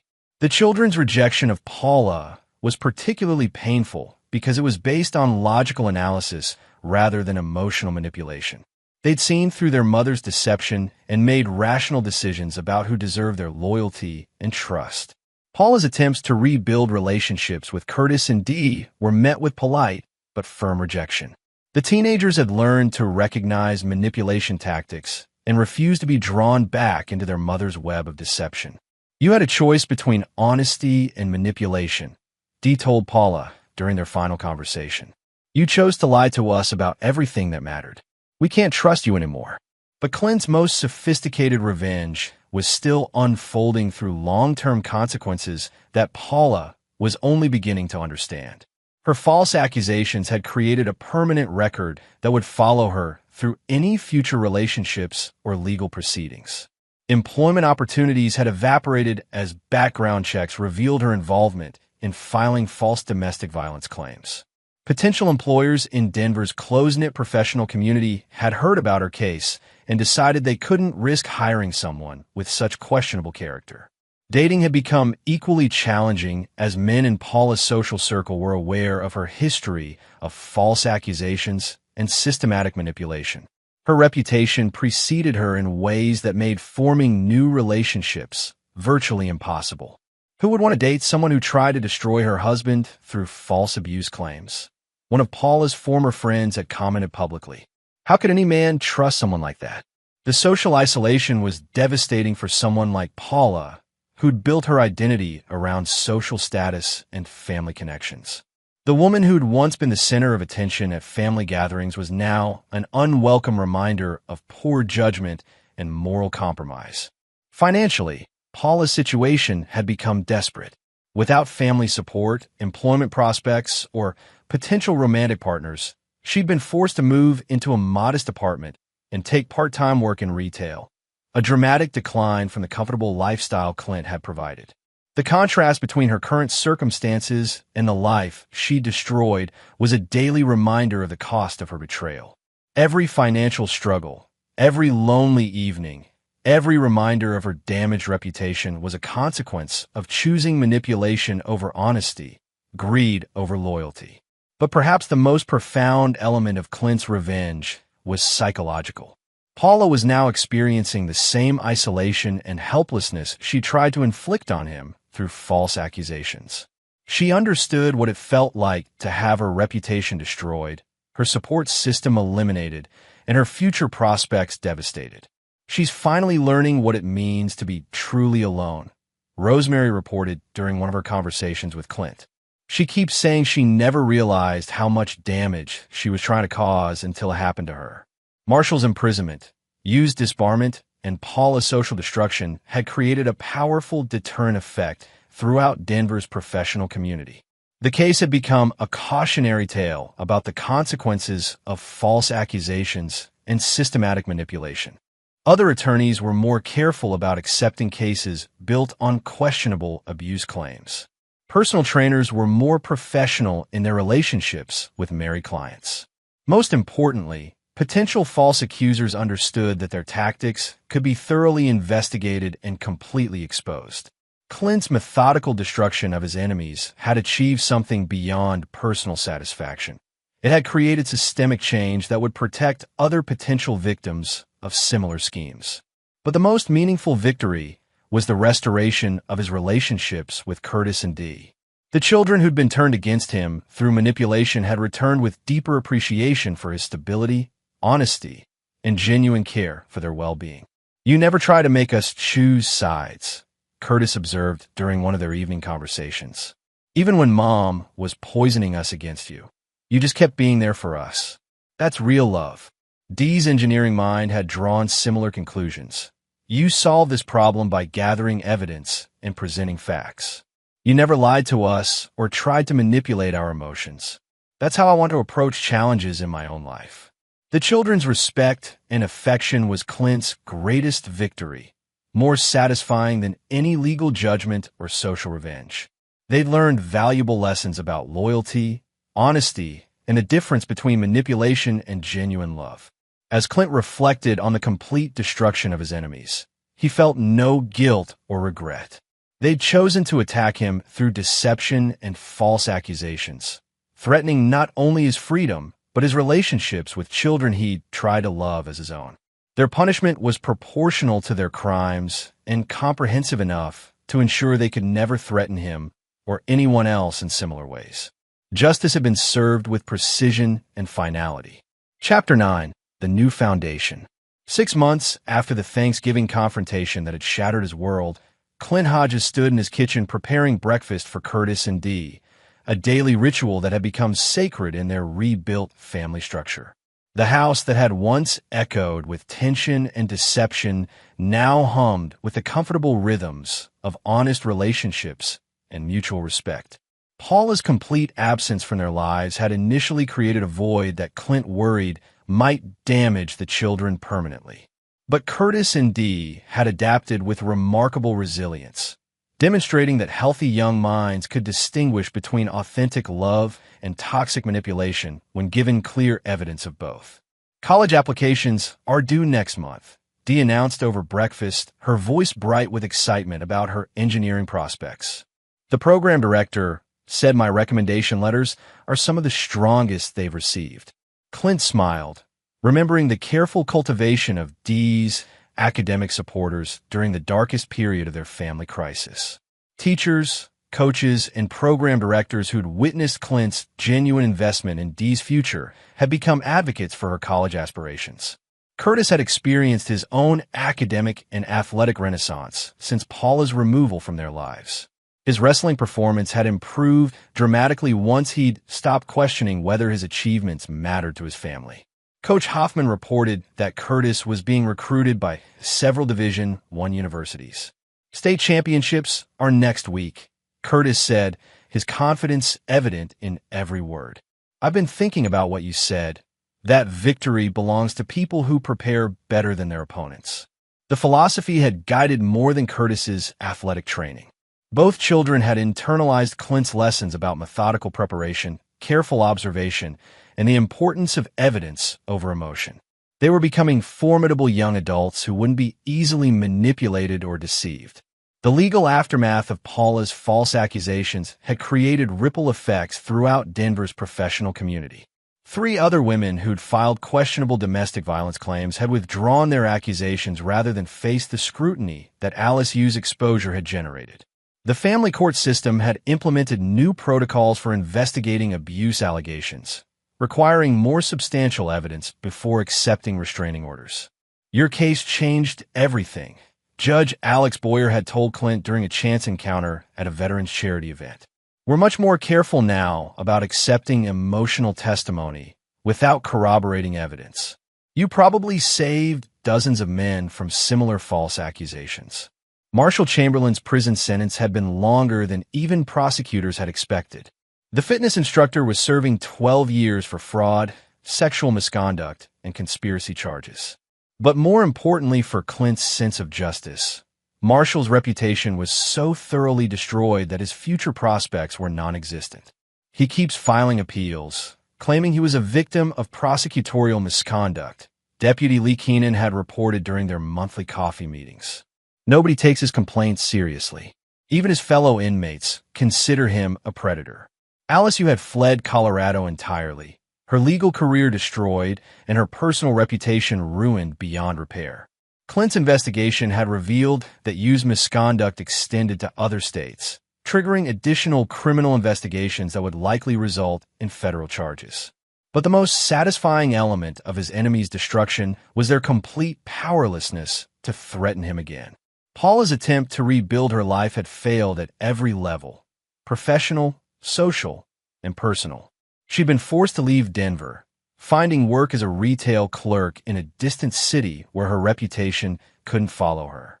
Herbert McElroy had attempted reconciliation with Clint several times, but Clint's response had been polite and final. "You showed me who you really are during that Thanksgiving dinner. I don't forget, and I don't forgive betrayal." The old man's humiliation was complete. His carefully constructed image as a successful businessman who could judge character had been destroyed by his daughter's deception and his own gullibility. Herbert's standing in Denver's business community had never recovered from the revelation that he'd been completely fooled by his own child. Rosemary remained the only McElroy family member who maintained contact with Clint and the children, but even that relationship was carefully limited. Clint appreciated her assistance during the crisis, but he'd learned to trust sparingly and verify constantly. The most significant change in Clint's life was his complete rejection of romantic relationships. Paula's betrayal had convinced him that the risk of emotional vulnerability was unacceptable. He'd rebuilt his life around the children, his work, and a carefully selected network of male friends who'd proven their loyalty under pressure. "I don't need someone to complete me," Clint had explained to Saul Hammond during one of their regular military reunions. "I have everything I need: family who earn my trust, work that challenges me, and the satisfaction of having destroyed my enemies completely." Curtis and Dee had initially worried about Clint's social isolation, but they'd come to understand that their stepfather's choice was both rational and final. Paula's betrayal had demonstrated the catastrophic cost of misplaced trust, and Clint had decided that the potential benefits of romantic relationship weren't worth the risks. "You gave everything to Mom, and she tried to destroy you for it," Dee had observed with mathematical precision. "I understand why you won't make that mistake again." The children's education about loyalty, betrayal, and consequences had been thorough and permanent. They'd witnessed firsthand how manipulation tactics worked, how false accusations could be manufactured, and how systematic deception could destroy innocent people. But they'd also learned that careful preparation and methodical response could turn those tactics against their users. "I'll never trust someone just because they claim to love me," Curtis had told Clint during one of their evening conversations. "You taught me to judge people by their actions over time, not their words in the moment." Clint's professional life had also evolved. His security consulting business had expanded significantly as word spread about his investigative abilities and his systematic approach to resolving complex problems. Corporate clients valued his military precision and his demonstrated ability to expose deception and manipulation. "You have a reputation for being thorough and absolutely ruthless with people who try to deceive you," one client had noted. "That's exactly what we need for sensitive corporate investigations." The financial success allowed Clint to secure the children's educational futures while building substantial reserves that would ensure their independence. More importantly, it provided him with resources to continue monitoring and neutralizing potential threats to their rebuilt family. Clint maintained surveillance capabilities that would detect any attempt by Paula, Marshall, or their associates to re-enter their lives. His network of military and law enforcement contacts provided early warning about potential problems, while his documented history of their deception ensured that any future accusations would be immediately discredited. "They're all too afraid to try anything," Eric Robbins had reported during their quarterly security briefings. "Your reputation for systematic retaliation has made you untouchable. Nobody wants to be the next person you decide to destroy." The psychological impact on Clint's enemies had been exactly what he'd intended. They'd learned that attacking him resulted in complete annihilation of their lives, relationships, and future prospects. The lesson had been so thorough that it served as a deterrent to others who might consider similar tactics. As Curtis prepared for his final wrestling match of the season and Dee submitted her college applications, Clint reflected on the price and value of the lessons they'd all learned. Paula's betrayal had cost them their innocence about human nature, but it had given them something more valuable: the knowledge that preparation, evidence, and systematic response could protect them from manipulation and deception. "We're stronger now," Clint told the children during their family dinner. "Not because of what we survived, but because of what we learned about ourselves and each other." Curtis nodded with mature understanding. "You never abandoned us, even when Mom tried to turn us against you. That taught me what real loyalty looks like." Dee's response was characteristically analytical. "You solve an impossible problem through careful planning and patience. You showed us that intelligence and preparation can overcome emotional manipulation." The family they'd built from the wreckage of Paula's deception was stronger than anything they'd lost. It was founded on demonstrated loyalty rather than assumed trust, proven character rather than convenient claims, and shared values that had been tested under pressure. Clint's enemies had sought to destroy him through false accusations and systematic manipulation. Instead, they'd forged him into something more dangerous than they'd ever imagined: a man who understood the true cost of betrayal and was prepared to extract it with mathematical precision from anyone who threatened his family. The war was over, victory was complete, and the new foundation they'd built together was unshakable. Paula, Marshall, and their conspirators had learned too late that some men don't forgive, don't forget, and don't provide second chances to those who choose betrayal over loyalty. Justice had been served, family had been preserved, and the future belonged to those who'd earned it through honesty, preparation, and the courage to fight for what truly mattered. And there you have it. Another story comes to an end. What did you think? I'd love to hear your thoughts in the comments below. If you enjoy this story, consider joining our community by subscribing. It means the world to us. For more stories like this one, check out the recommended videos on screen. And I'll see you there. Welcome back to another story on Infidelity Tales Lab. Before we begin, tell us, where in the world are you watching from? Now, let's dive into today's story. Chapter 1. The Fool's Purchase. Robert Bobby Hayes had calloused hands that told the story of 30 years in construction, but those same hands shook slightly as he signed the deed to the abandoned Sunset gas station. At 45, with graying temples and crow's feet earned from squinting at blueprints under harsh sight lights, Bobby knew this was either his salvation or his final mistake. The gas station had been shuttered since 1987, its red and white paint peeling like sunburned skin. Weeds pushed through cracks in the concrete where pumps once stood, and the convenience store's windows were boarded up with plywood that had weathered to the color of old bone. But Bobby saw potential where others saw decay. "You're buying what?" Linda Hayes had screeched when he first mentioned it 3 weeks ago. His wife of 23 years stood in their kitchen, her perfectly manicured nails, paid for with money they didn't have, drumming against the granite countertop Trevor Mills had installed at cost. Trevor, their friend and Linda's frequent lunch companion. Bobby should have paid more attention to those lunches. Linda was 42, but fought aging like it was a personal enemy. Blonde highlights covered the gray, and her yoga classes kept her figure trim. She worked as a real estate agent, though her sales had been declining as the market shifted. A gas station, Bobby? We're already behind on the mortgage. It's an investment, Bobby had insisted, though doubt gnawed at him even then.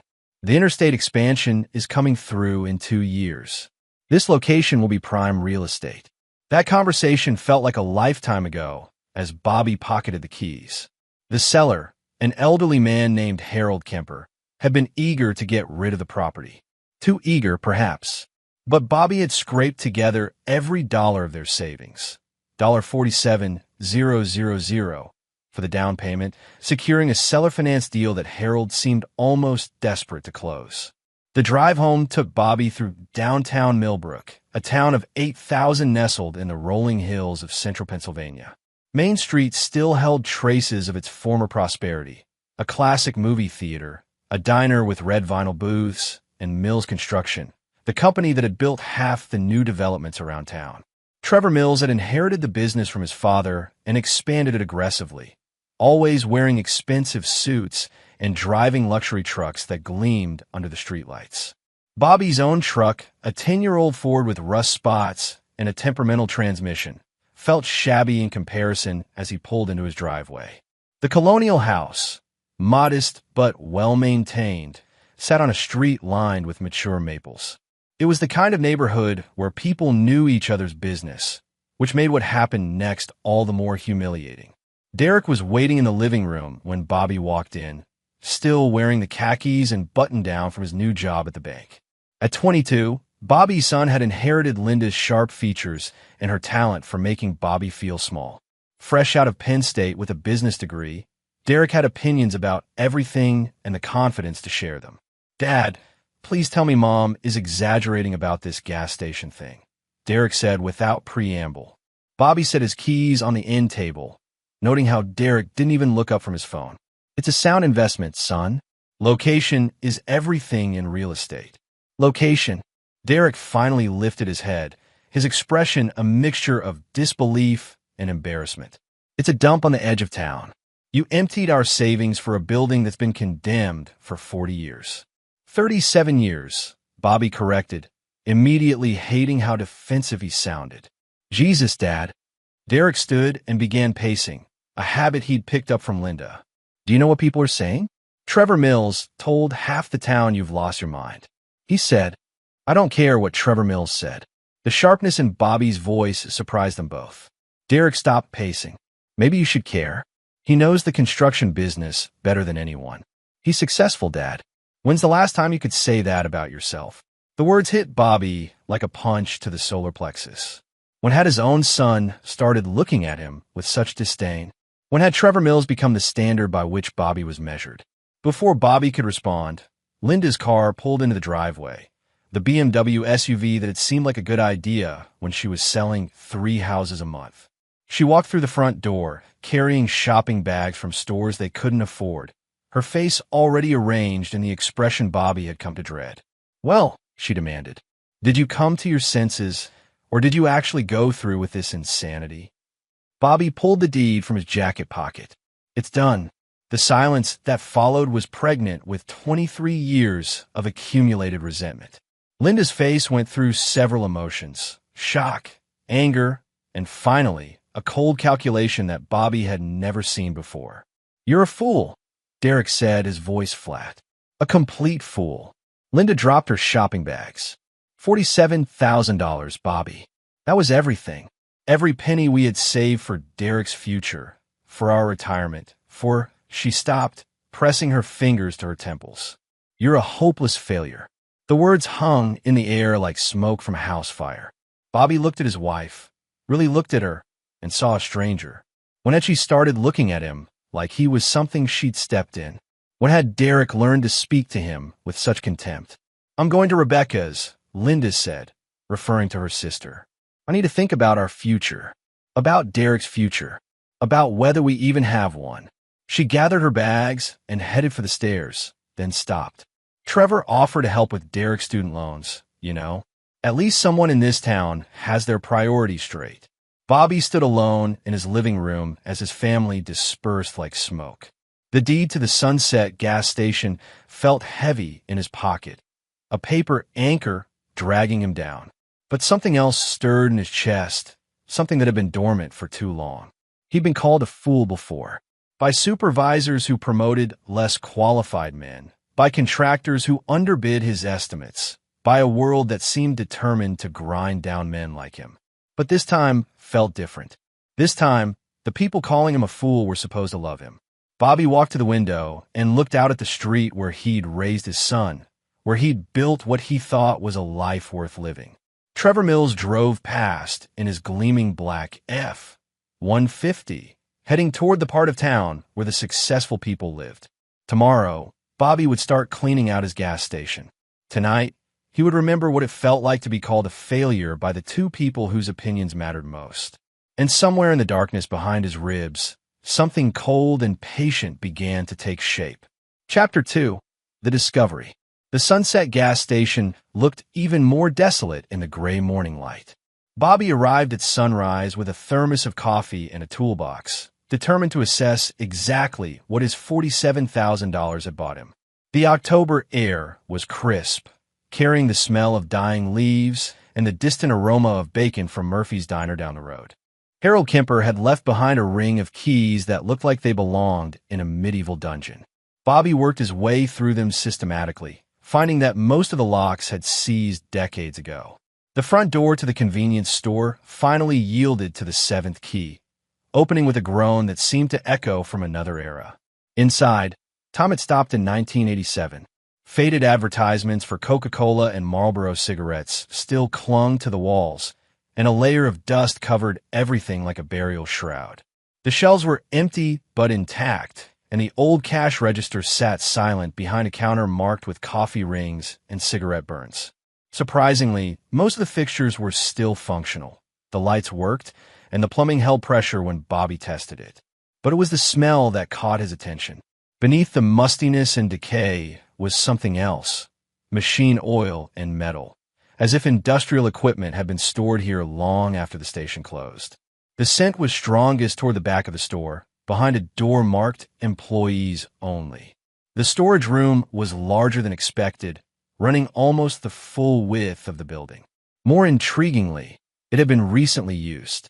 While the front of the station had collected decades of dust, this room showed signs of regular activity until perhaps 5 years ago. Oil stains on the concrete floor formed patterns that suggested heavy machinery had been moved in and out repeatedly. Bobby's construction background kicked in as he examined the room more carefully. The electrical panel had been upgraded sometime in the late 1990s, professional work that someone had paid good money for. Ventilation fans had been installed in the ceiling, their housings still clean despite the shutdown. This wasn't a storage room, it was a workshop. Along the rear wall, Bobby found something that made his blood run cold. A section of the cinder block wall had been painted over recently, but not carefully. Beneath the fresh paint, he could make out older markings, spray-painted numbers, and letters that looked like some kind of inventory system. But it was what he found hidden behind a loose panel in the wall that changed everything. The cavity contained a metal filing box, wrapped in plastic and tucked deep into the wall space. Bobby's hands trembled as he pulled it free and set it on the dusty floor. Inside were papers, lots of them, meticulously organized and protected. Bills of lading, shipping manifests, and ledgers dating back to 1995, all bearing the header Mills Construction, Specialized Transport Division. Bobby's breath caught as he read through the documents. Trevor Mills's father, Raymond Mills, had used this location as a transfer point for construction materials.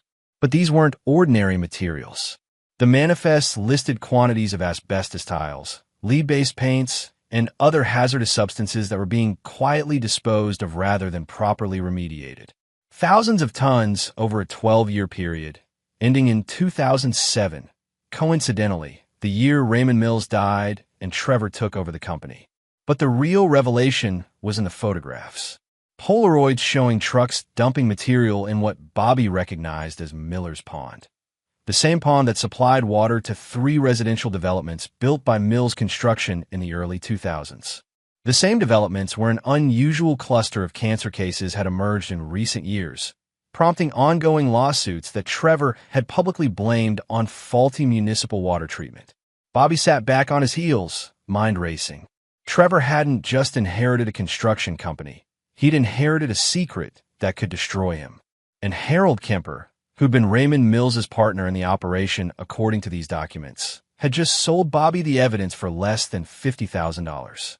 The final piece of the puzzle was a handwritten note paperclipped to the last photograph. Harold, everything stays buried as long as the money keeps coming. RM. Below it, in different handwriting. Trevor, the old man's dead, but the deal stands. Double the monthly payment or everything goes public. HK. Bobby understood now why Harold had been so eager to sell, why he'd taken such a low price. Trevor had been paying him hush money for years, but something had changed. Maybe Trevor had stopped paying, or maybe Harold had gotten sick of being dependent on the Mills family's generosity. Either way, Bobby now held the keys to Trevor Mills's kingdom. His phone buzzed with a text from Linda, staying at Rebecca's indefinitely. Derek is right. You've lost your mind. Don't contact me until you're ready to act like an adult. Bobby stared at the message, then at the documents spread around him. An adult. Linda wanted him to act like an adult. He thought about Trevor Mills, who'd built his empire on poison and lies, who'd been sleeping with Bobby's wife while paying blackmail money to keep his secrets buried. He thought about Derek, so quick to worship successful men without questioning how they'd achieve their success. Bobby carefully repacked the documents and sealed the box. As he locked up the gas station and drove home, his mind was already working through possibilities. He'd spent his life building things, houses, bridges, foundations meant to last. But there was another kind of construction, the kind that involved carefully placing pressures and forces until something collapsed under its own weight. Trevor Mills had spent years constructing a lie. It was time someone showed him how easily things could come tumbling down. The house was empty when Bobby arrived, Linda's absence hanging in the air like a held breath. He put the filing box in his basement workshop, hidden behind his tool bench where no one would think to look. Then he opened a beer and sat in his kitchen, staring out at the street where his neighbors were living their normal lives. His phone rang. Trevor Mills. Bobby, hey, heard about your big purchase yesterday. Trevor's voice carried that particular tone successful men used when talking to failures. Condescending sympathy wrapped in false concern. Listen, I wanted to reach out. If you need help getting that property cleaned up, I could probably send a crew over. Professional courtesy, you know? Bobby smiled, a cold expression that would have surprised his family. That's generous of you, Trevor. But I think I can handle it myself. You sure? That place has been abandoned for a long time. No telling what kind of environmental issues you might run into. Could be expensive to remediate properly. I'll keep that in mind, Bobby said. Anything specific I should be worried about? The pause was brief, but telling. No, nothing specific. Just, old buildings can be full of surprises. Yes, Bobby agreed. They certainly can. After hanging up, Bobby poured himself another beer and began planning. He had all the time in the world now. Linda was gone. Derek had made his feelings clear, and the gas station sat waiting like a loaded gun. The only question was how to pull the trigger for maximum effect. Trevor Mills had no idea that his carefully constructed world was about to come crashing down. And Bobby Hayes, the fool, the failure, the man who couldn't do anything right, was going to be the one holding the hammer. Chapter 3. Pieces in Motion. 3 days after Linda left, Bobby received divorce papers. She'd had them drawn up faster than any real estate closing he'd ever seen, which told him she'd been planning this long before his gas station purchase. The papers cited irreconcilable differences and requested half of all marital assets, including Bobby's new property. Bobby sat in his empty kitchen, studying the legal documents while rain drummed against the windows. Linda wanted the house, half his pension, and alimony payments that would leave him with barely enough to survive. Her lawyer was Mitchell Brennan, the most expensive divorce attorney in the county, far beyond what Linda could afford on her real estate commissions. Someone was backing her play. Bobby's phone buzzed with a text from Derek. Mom told me about the divorce. Maybe now you'll stop being selfish and think about what's best for everyone. His own son, 22 years old and already an expert on marriage, relationships, and what constituted selfishness. The rain intensified, matching Bobby's mood as he drove to the gas station. He'd spent the last 3 days researching everything he could about the Mills family and their business empire. Trevor's father, Raymond, had started with a small concrete company in the 1970s and built it into the dominant construction firm in 3 counties. Trevor had inherited smoothly in 2007, expanding into commercial development and government contracts. But the public record told only part of the story. The documents Bobby had found painted a picture of systematic environmental crime spanning over a decade. Raymond Mills had turned the gas station into a clearinghouse for hazardous materials that should have been properly disposed of. Instead, they'd been dumped in isolated locations around the county, poisoning groundwater and soil that thousands of people now called home. The beauty of the scheme was its simplicity. Mills Construction would bid on remediation jobs, removing asbestos from old schools, lead paint from government buildings, contaminated soil from industrial sites. They'd get paid to clean up the mess. Then instead of paying the enormous fees for proper disposal, they'd dump everything in remote locations and pocket the difference. The Sunset gas station had been their logistics hub, far enough from town to avoid notice, but close enough to serve multiple dumping sites. Bobby unlocked the storage room and spread out a county map he'd purchased that morning. Using the GPS coordinates from the shipping manifests, he marked every location mentioned in the documents. 17 sites in total, scattered across 3 counties. Miller's Pond was just one of many. The pattern was clear. Raymond Mills had been brilliant in his selection of dump sites, abandoned quarries, remote wetlands, and used corners of state forest land. Places where discovery was unlikely for decades, if ever. But the cancer clusters in the Meadowbrook, Sunset Hills, and Pine Ridge developments all traced back to groundwater contaminated by these dumps. Trevor Mills knew. The documents made that clear. After his father's death, he'd continued paying Harold Kemper to keep quiet about the operation. But Trevor had made one crucial mistake. He'd stopped cleaning up his father's messes and started creating new ones. A separate folder contained records from 2008 onwards, documenting continued illegal dumping by Trevor's crews. The old man might have been a criminal, but at least he'd been smart about it. Trevor was sloppy, arrogant, and greedy. He'd kept using some of the same dump sites while expanding into new territory, including a wetland preserve that bordered the elementary school. Bobby's phone rang, interrupting his research. Linda's name appeared on the screen. "Bobby, we need to talk." Her voice was different, nervous where it had been cold, almost pleading where it had been demanding. Bobby hadn't heard her sound uncertain in years. "About what, Linda?" "About us. About this whole situation." She paused, and Bobby could hear voices in the background. "Maybe I was too hasty with the divorce papers. Maybe we can work something out." "Where are you?" Another pause. "I'm at Trevor's office. He offered to mediate, help us find a solution that works for everyone." Bobby smiled, that cold expression becoming more familiar each day. "I'll be right there." Mills Construction occupied a modern glass building on the edge of town's business district. Bobby had driven past it countless times, watching it grow from a small office into a sprawling complex that housed 60 employees and millions of dollars in equipment. Trevor's personal office was on the 3rd floor, with floor-to-ceiling windows that offered a commanding view of the town he'd helped shape. Linda was waiting in the reception area, looking smaller than Bobby remembered. She wore a navy business suit and had her hair pulled back severely, as if she were attending a funeral. She wouldn't meet his eyes when he approached. "Bobby." Trevor emerged from his office wearing a charcoal suit that probably cost more than Bobby made in a month. "Thanks for coming. I thought it might help if we could all sit down and talk through this situation like adults." The conference room was all glass and chrome, designed to intimidate. Trevor took the head of the table while Linda sat to his right, leaving Bobby to take the chair across from them. The symbolism wasn't lost on any of them.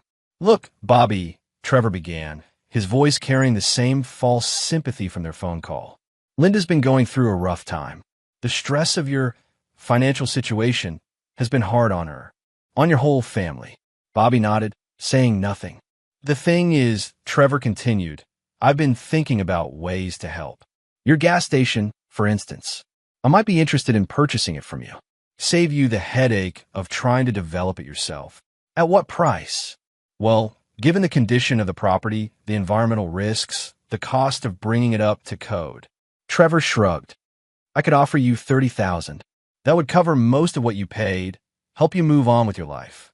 Bobby looked at Linda, who was studying her hands. "Is that what you want? For me to sell the station?" "I want us to be practical," Linda said quietly. "Trevor's trying to help us, Bobby. He's offering you a way out."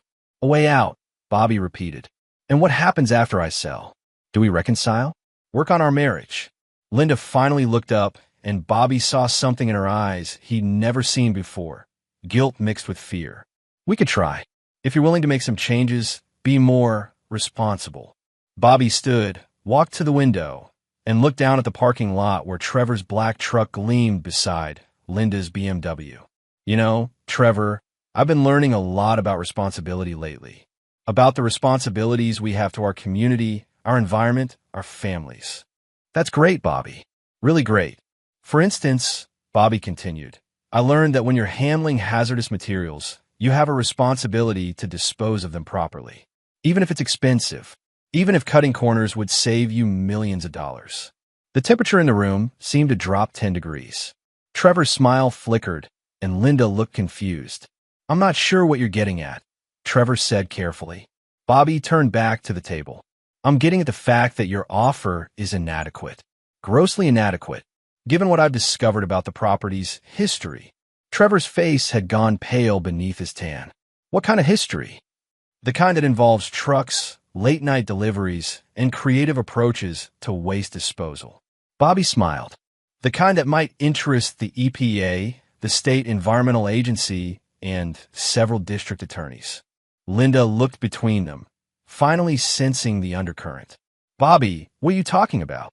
I'm talking about your friend Trevor's family business. The part they don't advertise on their website. Trevor stood abruptly. I think this meeting is over. No, Bobby said, his voice carrying an authority that surprised everyone in the room, including himself. This meeting is just getting started. Sit down, Trevor. Something in Bobby's tone made Trevor hesitate. For the first time in years, Bobby Hayes was the most dangerous man in the room, and everyone could feel it. Linda, Bobby said, not taking his eyes off Trevor. You wanted me to act like an adult. You wanted me to be responsible. Well, congratulations. You're about to see exactly what that looks like. Chapter 4. The Education of Linda Hayes. Linda Hayes had married Bobby, thinking she understood exactly what kind of man he was, steady, reliable, predictable to the point of boredom. In 23 years of marriage, she'd never seen him lose his temper, never seen him scheme or manipulate, never seen him be anything other than a straightforward construction worker who'd swept her off her feet in college. The man sitting across from her in Trevor's conference room was someone else entirely. Bobby, you're scaring me, Linda said, and meant it. There was something in her husband's eyes she'd never seen before, a cold calculation that made her stomach clench. Good, Bobby replied. You should be scared. Both of you should be. Trevor had sat back down, but perched on the edge of his chair like he was ready to run. Bobby, I don't know what you think you found, but I found your father's filing cabinet. Bobby's voice was conversational, almost friendly, hidden in the back wall of my gas station. Amazing what people leave behind when they think their secrets are safe. The blood drained from Trevor's face so quickly Linda thought he might faint. She looked between the two men, understanding finally that this wasn't about property values or divorce settlements. This was about something much bigger. What filing cabinet? She asked. Bobby smiled at her. The same smile he'd given her when she'd walked down the aisle 23 years ago, except now it felt like a blade pressed against her throat. Your boyfriend's father was a criminal, Linda, and your boyfriend has been continuing the family tradition. He's not my. Linda stopped, realizing that denial was pointless now. Of course he is. Bobby's tone was matter of fact. Do you think I'm stupid? Do you think I haven't noticed the lunch dates, the late-night phone calls, the way you light up when his name comes up in conversation? Linda felt tears building, but refused to let them fall. Not here. Not in front of Trevor, who was staring at Bobby like he was watching a time bomb countdown. The interesting thing, Bobby continued, is how this all fits together. Trevor needed someone with access to property records, someone who could identify homes built on contaminated land before the residents figured it out. Someone who could help his family's victims sell their houses quickly, quietly, before the cancer clusters became front-page news. Linda's stomach dropped. Bobby, I never... Meadowbrook Development, Bobby said. 16 houses sold in the last 2 years, all through your agency. Every one of them built over land contaminated by Mills construction. What was your commission on those sales, Linda? 30,000? 40? She couldn't speak. The numbers were dancing in her head. The unexpected sales, the grateful sellers who'd been so eager to move, the bonuses Trevor had suggested she deserved for her hard work.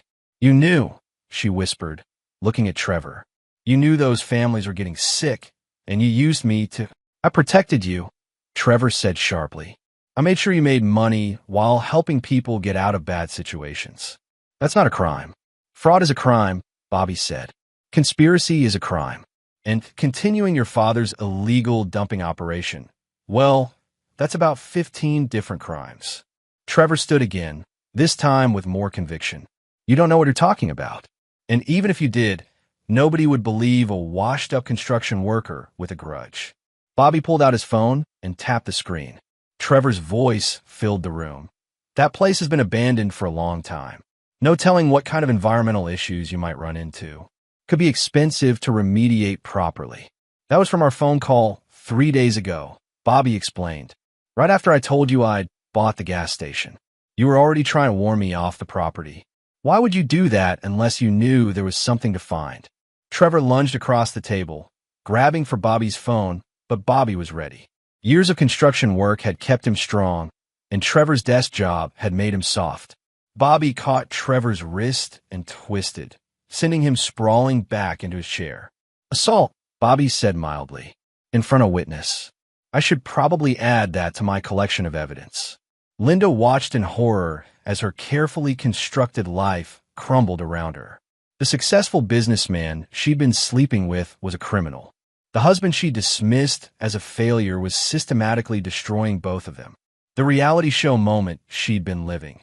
The powerful man, the expensive lunches, the fantasy of a different life, was revealed as exactly that, a fantasy. What do you want? Trevor asked, cradling his wrist. I want you to understand something, Bobby said. For 23 years, I've watched my wife lose respect for me because I wasn't successful enough. I've watched my son treat me like I was an embarrassment because I couldn't afford the things other fathers could provide. I've watched this town treat me like I was invisible while they celebrated people like you. Bobby stood and walked to the window again. But the thing about being invisible is that you see things other people miss. You notice patterns, like how the cancer rates spiked in developments built by Mills Construction, like how certain real estate agents always seem to know when families were ready to sell, like how the most successful businessman in town got nervous when someone bought a worthless piece of property. He turned back to face them. I want you both to know that your secrets aren't secrets anymore. I want you to know that the evidence is secured in multiple locations, with instructions for its release if anything happens to me.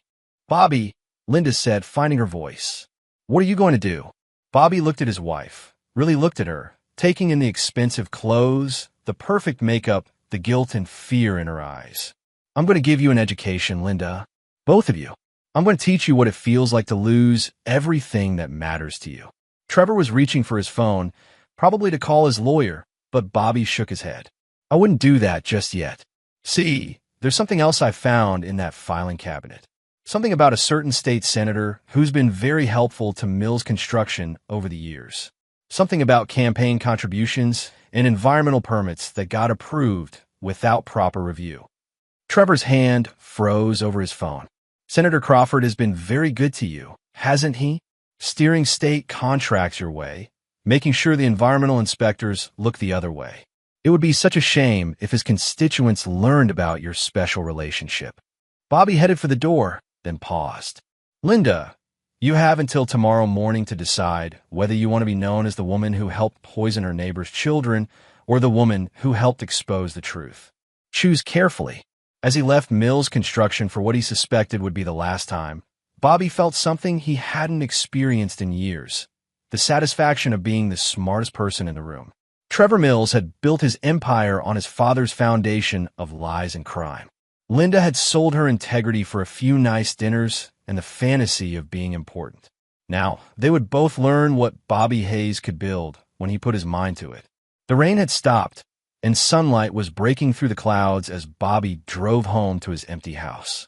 Tomorrow, he would begin construction on something new, not a building or a bridge, but a reckoning that would reshape the landscape of their small town forever. Chapter 5. The Senator's Dilemma. Senator Patricia Crawford had built her political career on environmental protection and government transparency, which made her current situation particularly ironic. She sat in her state capitol office, reading the documents Bobby Hayes had delivered by courier that morning, watching her future collapse one page at a time. The evidence was devastating. Campaign contributions disguised as consulting fees. environmental impact studies that had been written before the actual studies were conducted, permits approved for projects that should never have seen daylight. All of it meticulously documented by Raymond Mills, who apparently had understood the value of insurance policies. Her secretary buzzed the intercom. "Senator, there's a Robert Hayes online too. He says it's urgent." Patricia picked up the phone with hands that trembled slightly. "Mr. Hayes." "Senator Crawford, I trust you received my package." "I did." Patricia's voice was carefully controlled, a skill learned through 20 years in politics. "I assume you have demands." "I have a proposal," Bobby corrected. "One that could benefit both of us." Patricia looked out her office window at the Capitol grounds, where protesters were already gathering for the afternoon session on the new Environmental Protection Bill. Her bill. The irony was suffocating. "I'm listening." "I want Trevor Mills destroyed," Bobby said simply. "Completely, professionally, personally. In return, I'm prepared to be very selective about what information becomes public. And if I refuse, then tomorrow's headlines will be very interesting reading. Environmental champion exposed as corporate puppet has a nice ring to it, don't you think?" Patricia closed her eyes. She'd spent 2 decades fighting for clean water and air, genuinely believing in the cause that had first motivated her to enter politics. The contributions from Mills Construction had started small, a few $1,000s for her first campaign, back when she was nobody special and needed every dollar. Raymond Mills had presented himself as a reformed industrialist, committed to environmental responsibility. By the time she realized what she'd gotten herself into, she was in too deep to escape. The money had grown larger, the favors more significant, the compromises more damaging to her soul. But she told herself it was all in service of the greater good, that she could accomplish more as a senator, even a compromised one, than as a private citizen with clean hands. "What exactly are you proposing?" she asked. "Simple. Use your influence to ensure that every environmental investigation into Mills Construction gets the attention it deserves. No more buried reports, no more favorable interpretations of regulations. When the EPA starts digging into those dumping sites, I want them to find everything. That's it. That's it. Do your job the way you should have been doing it all along, and the parts of these documents that implicate you stay buried." Patricia felt a strange sense of relief. After years of being trapped between her principles and her political survival, Bobby Hayes was offering her a path to redemption. It would still cost her relationship with Mills Construction, the money that had funded her campaigns, probably her political career in the long run. But for the first time in a decade, she could imagine sleeping soundly. "What about Trevor specifically? I can't just target his company without cause." "Oh, you'll have cause," Bobby said. "Lots of it. I'm about to provide the EPA with evidence of ongoing environmental crimes. Your job is to make sure that evidence gets the investigation it deserves. And if Trevor tries to implicate me, that's the beauty of this arrangement, Senator. If Trevor talks about your relationship, he's admitting that Mills Construction has been bribing public officials for years. That's another federal crime. He can't expose you without destroying himself." After hanging up, Patricia sat quietly in her office, thinking about choices and consequences. She'd compromised her way into this mess, but perhaps she could still find a way to serve the people who'd elected her to protect them. Her phone rang again. "Trevor Mills," sounding panicked. "Patricia, I need to see you. Now, that maniac Bobby Hayes is trying to blackmail me, and I think he's got information about our business relationship." "What kind of information?" "My father's old files. I thought they were destroyed, but apparently he hid copies. Listen, I need you to make some calls, shut down any investigations before they start." "Can you do that?" Patricia looked at the documents spread across her desk. Evidence of children poisoned, families destroyed, an environment devastated for profit. "I'm afraid I can't help you." "Trevor, what do you mean you can't help me? I've given your campaigns over $200,000 in the last 10 years. "And that's exactly why I can't help you," Patricia said, then hung up. 20 minutes later, she called a press conference. Chapter 6, The Reckoning Begins. The Millbrook County Courthouse had never seen anything like the crowd that gathered on Tuesday morning. EPA investigators, state environmental officials, FBI agents, reporters from 3 states, and what seemed like half the town's population all converged as Trevor Mills was led up the courthouse steps in handcuffs. Bobby Hayes watched from across the street, leaning against his truck and drinking coffee from a thermos.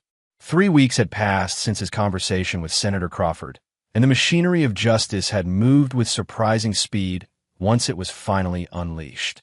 The charges were extensive: 27 counts of illegal dumping, 15 counts of environmental fraud, conspiracy to commit bribery, and racketeering. The investigation had expanded beyond Mills Construction to include 3 other companies in adjacent counties, all connected to the same network of illegal waste disposal that Raymond Mills had pioneered. But the criminal charges were just the beginning. Bobby, he turned to see Linda approaching, looking like she'd aged 5 years in 3 weeks.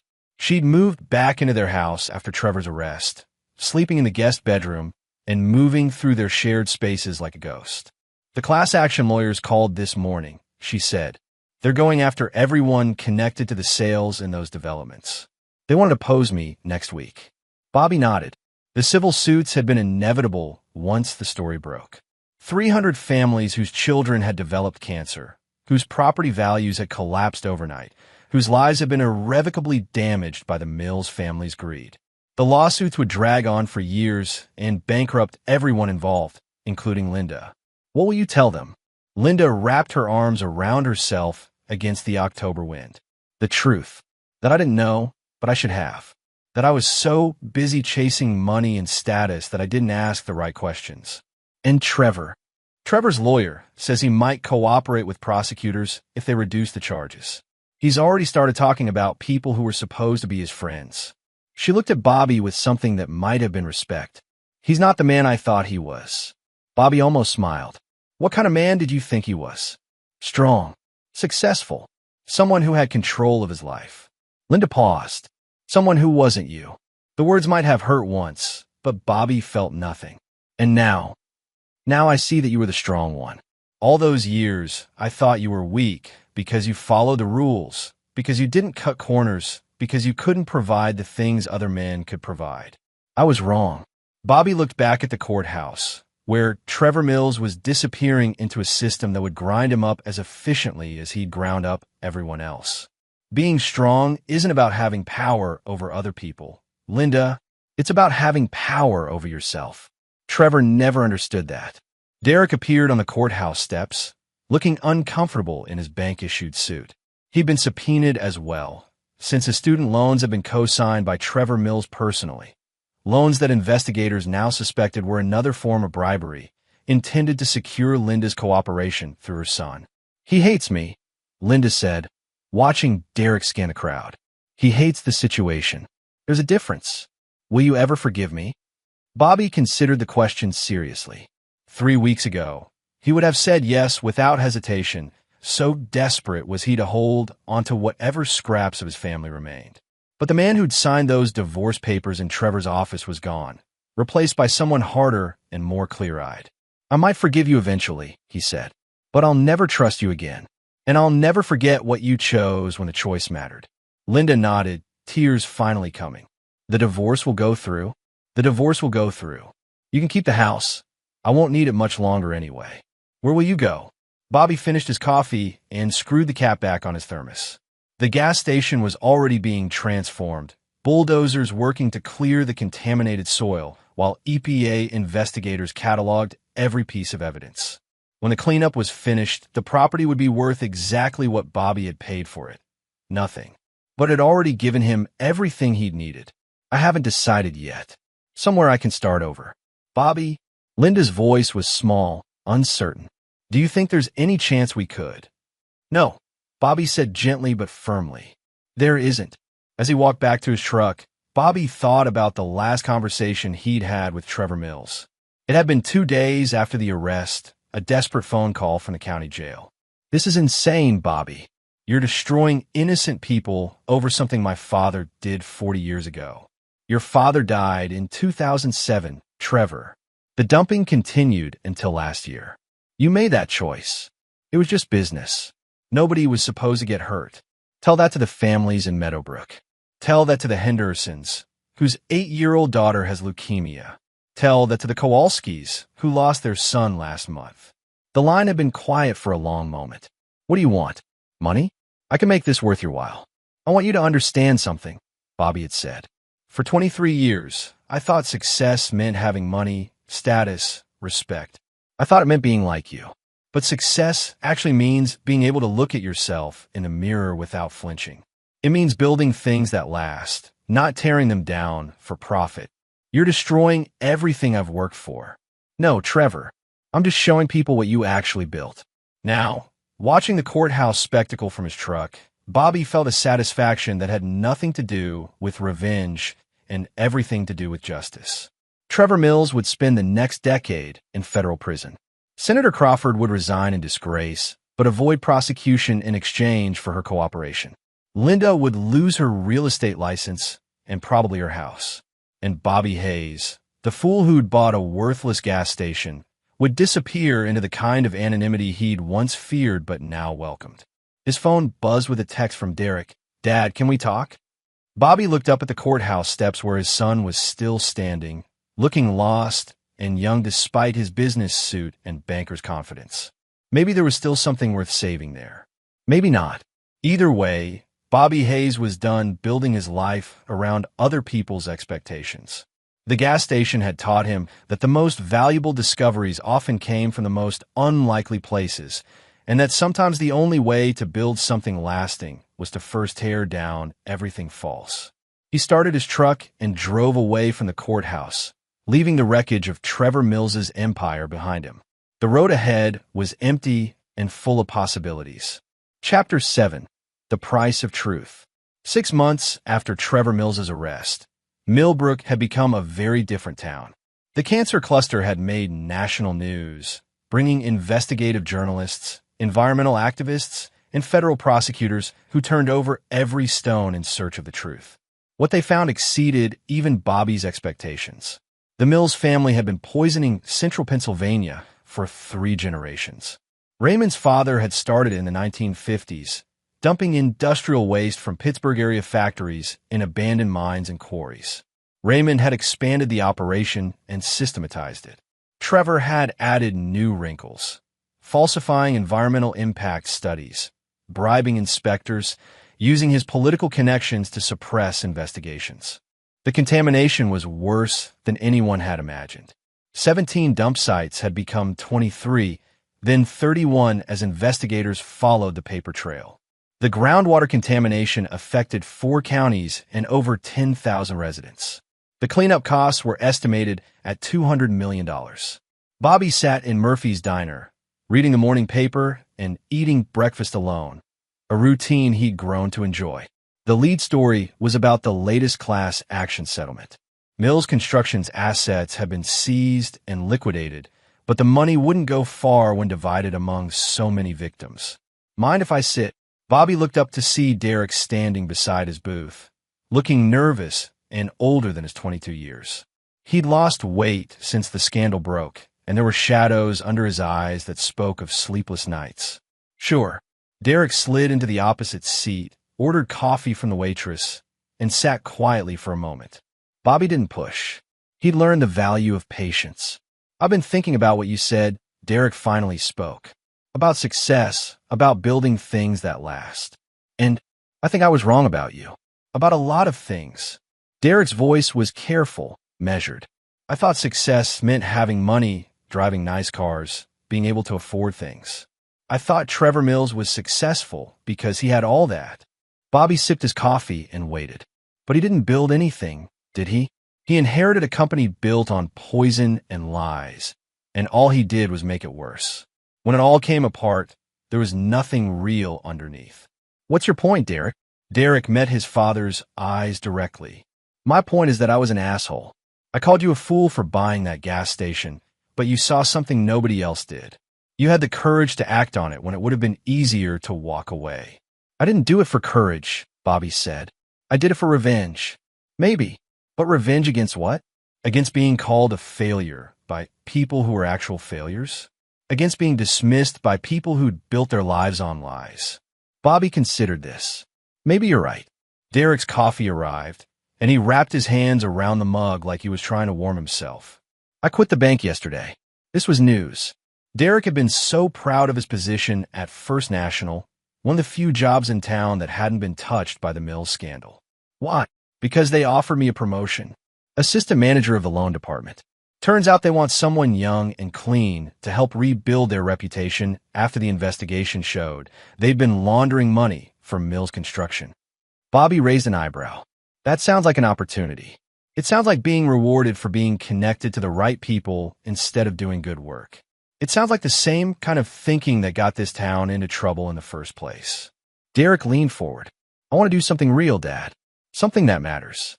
I've been thinking about engineering, maybe environmental cleanup. There's going to be a lot of work in that field in the coming years. That would mean going back to school. Yeah, I know I don't have any right to ask, but I was wondering, could you help me figure out how to do it right this time? Not the shortcuts, not the easy way. The right way. Bobby looked at his son, really looked at him, and saw something he hadn't seen since Derek was a child. Humility. A willingness to learn. The kind of character that could actually build something lasting. I might be able to help with that. They talked for another hour about schools and careers and the kind of man Derek wanted to become. It wasn't a complete reconciliation. There was too much damage for that, but it was a beginning. When Derek left, Bobby felt something he hadn't experienced in months. Hope for his family. His phone rang. Linda. Bobby, can you come over? There's something I need to show you. 20 minutes later, Bobby stood in the living room of the house where he'd raised his son and buried his marriage.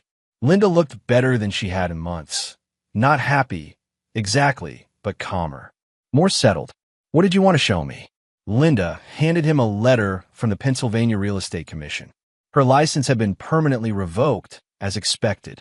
But attached to it was something Bobby hadn't anticipated. A character reference letter from Patricia Crawford, commending Linda for her cooperation with investigators and her efforts to help affected families navigate the legal process. I've been working with the lawyers representing the cancer victims, Linda explained, helping them understand the sales process, identifying which properties were affected. I can't practice real estate anymore, but I can still help people. That's good of you. It's the least I can do. Linda sat on the couch where they'd spent so many evenings watching television, back when they still thought they had a future together. I've been thinking about what you said about choices that matter. I made the wrong choice, Bobby. I chose status over integrity, excitement over loyalty. I chose a fantasy over my real life. Bobby sat across from her in his old recliner. Why are you telling me this? Because I want you to know that I understand now. What I lost, what I threw away. You were never weak, Bobby. You were strong enough to live by your principles, even when they cost you things you wanted. I was the weak one. They sat in comfortable silence for a while, two people who'd shared half their lives, but would never share the other half. Derek came to see me today, Bobby said eventually. He told me he was going to. What did you think? I think he's learned something valuable. Pain can be a good teacher if you let it. Linda smiled sadly. What about me? Have I learned anything valuable? Bobby considered the question seriously. You've learned that actions have consequences. That's not nothing. Is it enough? It's a start. When Bobby left the house that evening, he felt lighter somehow. Not forgiven. Forgiveness was still beyond him, but understanding something about closure that he hadn't grasped before. Some chapters ended with reconciliation, others with acceptance. Both had their place. His phone buzzed with a text from a number he didn't recognize. Mr. Hayes, this is Sarah Chun from the Washington Post. I'm working on a story about environmental crime in rural communities, and I'd like to interview you about the Mills case. Would you be available to talk? Bobby deleted the message without responding. His part in this story was finished. He lit the fuse and stepped back, watching other people's lives burn down around them. Now it was time to disappear before the attention turned in his direction. He drove to the gas station one last time. The cleanup was nearly complete, the soil hauled away and replaced with clean fill. In a few weeks, someone would pave it over and turn it into something useful, maybe a small shopping center or a medical clinic. Something that served the community instead of poisoning it. The storage room where he'd found the filing cabinet was gone, demolished and buried under tons of clean earth. But the consequences of what he'd found there would ripple through the region for decades to come. Environmental regulations would be tightened. Politicians would be more careful about their corporate relationships. Companies would think twice before cutting corners that cost people their lives. Bobby Hayes had built something after all, not a bridge or a building, but a reckoning that would protect future generations from the kind of predators who nearly destroyed his town. As he drove away from the gas station for the last time, Bobby felt the satisfaction of a job well done. Tomorrow, he would start looking for a new place to live, a new life to build. Somewhere quiet, where the past couldn't find him and the future stretched out like an open road. Chapter 8. New Foundations. 2 years after buying the gas station, Bobby Hayes lived in a small cabin outside Durango, Colorado, where the mountains stretched to the horizon and his nearest neighbor was half a mile away. He'd found work with a local construction company that specialized in sustainable building, solar installations, green roofing, houses designed to last a century instead of a decade. It was honest work with honest people, and Bobby had discovered that anonymity was a gift he'd never properly appreciated. His co-workers knew him as a skilled craftsman with a dry sense of humor and no interest in gossip. They didn't know about Pennsylvania, about Trevor Mills, about the environmental scandal that had made national headlines for 6 months before being replaced by the next crisis. Bobby preferred it that way. His phone rang while he was eating dinner on his porch, watching elk graze in the meadow below. Derek's name appeared on the screen, their weekly call. "Hey, Dad. How's Colorado?" "Quiet." "How's school?" Derek was in his second semester at Colorado State, studying environmental engineering and living in a studio apartment he could barely afford. He worked nights at a campus coffee shop to pay for textbooks and groceries, a humbling experience for someone who'd once expected success to be handed to him. "Brutal," Derek admitted. "Organic chemistry is kicking my ass. But I'm getting through it." They talked about classes and work and the weather, the kind of mundane conversation that had become precious to Bobby because it meant his son was building a real life instead of a fake one. "Any word from home?" Bobby asked. "Mom's doing better.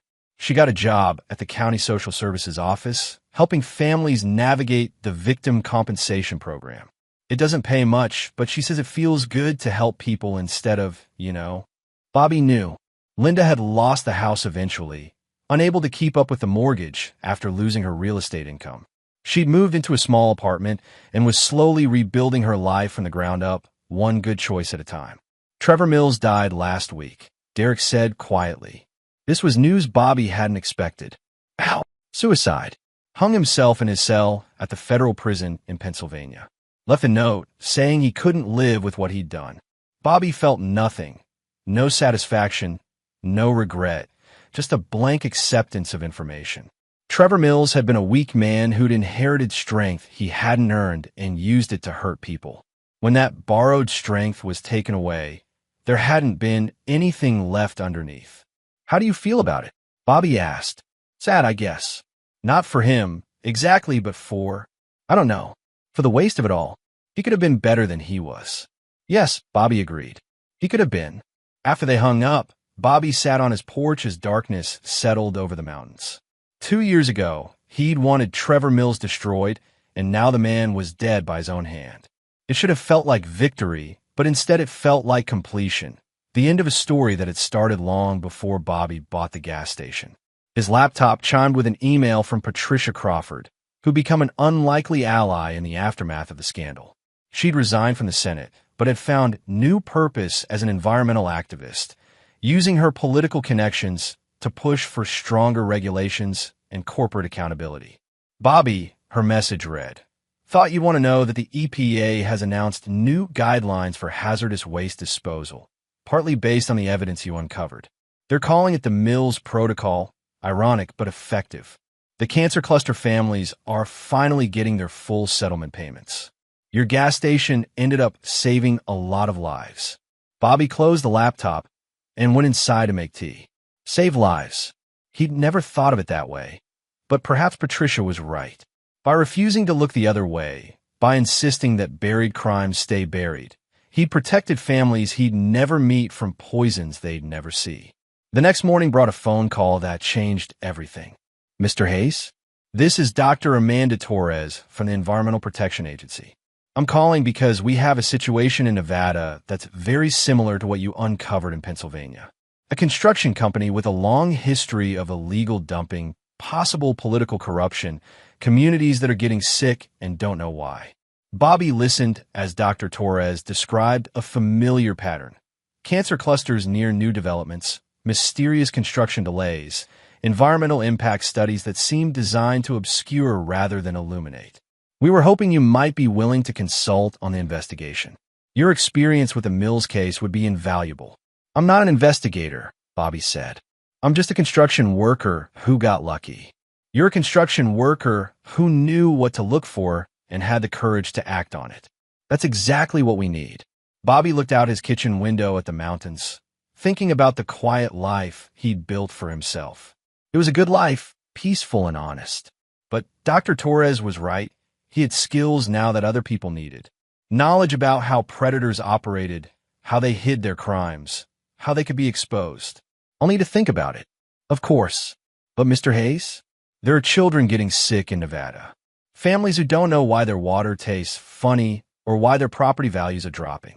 They need someone who understands how these cases work. After hanging up, Bobby made coffee and sat on his porch, watching the sun climb over the mountains. He'd spent 2 years running from his past, building walls between himself and the world that had hurt him. But perhaps it was time to tear down those walls and use what he'd learned to help other people. His phone buzzed with a text from Derek. Dad, saw a news story about some environmental problems in Nevada. Made me think of you. Hope you're staying out of trouble. Bobby smiled and typed back. Actually, I'm thinking about getting into some trouble. The good kind. An hour later, he called Dr. Torres back and accepted her offer. 2 weeks later, Bobby Hayes was standing in the desert outside Las Vegas, looking at an abandoned mining operation that bore an uncomfortable resemblance to the sites he'd found in Pennsylvania. The same pattern of trucks arriving at night, the same carefully falsified paperwork, the same political connections that kept investigators at bay. But this time, Bobby wasn't alone. He had the full resources of the EPA behind him, along with state investigators who knew what they were looking for and federal prosecutors who weren't afraid to take on powerful interests. This time, the criminals wouldn't have a 40-year head start. As Bobby walked across the contaminated ground, taking soil samples and photographing evidence, he thought about the strange journey that had brought him here. 2 years ago, he'd been a failed husband and a disappointing father, dismissed by his family and forgotten by his community. Now, he was Bobby Hayes, environmental investigator, the man who'd exposed the Mills conspiracy and was building a new career on the foundation of that success. Not success measured in money or status, but success measured in problems solved and lives protected. His phone rang. Linda, Bobby, I just saw the news story about Nevada. Are you involved in that? I am. Be careful. These people are dangerous. Bobby looked across the desert at the mountains shimmering in the heat. Somewhere out, there were families who didn't know they were being poisoned, children who would develop cancer if no one acted to stop it.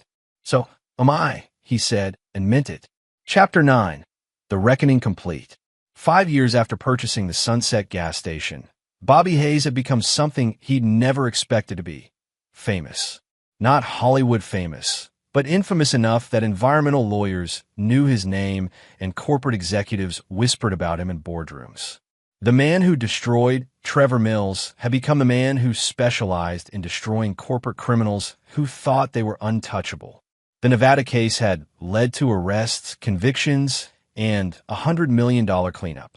That success had led to consulting work in Arizona, then Oregon, then back to Pennsylvania for a case involving pharmaceutical waste. Bobby had developed a reputation for finding evidence that others missed and building cases that prosecutors couldn't lose. He'd also become rich in the process. Not Mills construction rich, but comfortable enough to choose his cases based on merit rather than money. On this particular October morning, Bobby sat in his Denver office, reviewing files for a case in North Carolina, when his assistant knocked on the door. There's someone here to see you, Maria said. Says his name is Michael Breslin, and it's about the Mills case. Bobby looked up, curious. The Mills case had been officially closed for 3 years, Trevor dead, and his company liquidated. What could possibly be left to discuss? Michael Breslin was a thin man in his 50s with nervous eyes and the look of someone carrying a burden too heavy for his shoulders. He sat across from Bobby's desk, and fumbled with a manila folder that looked like it had been handled too many times. "Mr. Hayes, I don't know if you remember me. I was a foreman for Mills Construction back in the day. Worked there for 15 years before the whole thing collapsed." Bobby remembered the name from the employee list he'd reviewed during the investigation. "What can I do for you, Mr. Breslin?" "It's what I can do for you." Breslin opened the folder and spread out photographs, Polaroids that looked like they'd been taken in the 1990s. "These are from job sites that weren't in Raymond Mills's files. Places we dumped waste that never made it into the official records." Bobby leaned forward, studying the images. More trucks, more illegal dumping, more contaminated sites that had never been investigated or cleaned up. "Why didn't you come forward during the original investigation?" Breslin's hands shook as he gathered the photos. "Because I was part of it. I knew what we were doing was wrong, but I needed the job. I had 3 kids and a wife, and Mills paid better than anyone else in the county. I told myself it wasn't my responsibility, that I was just following orders." "What changed your mind?" "My grandson." Breslin's voice broke slightly. 8 years old, diagnosed with leukemia last month. Lives in one of the developments that Mills built over contaminated land. Land I helped contaminate. Bobby felt the familiar cold anger that had sustained him through 5 years of environmental investigations. Another family destroyed by the Mills legacy. Another child paying the price for adult greed and cowardice. "How many sites are we talking about?" 12 that I know of personally. Maybe more.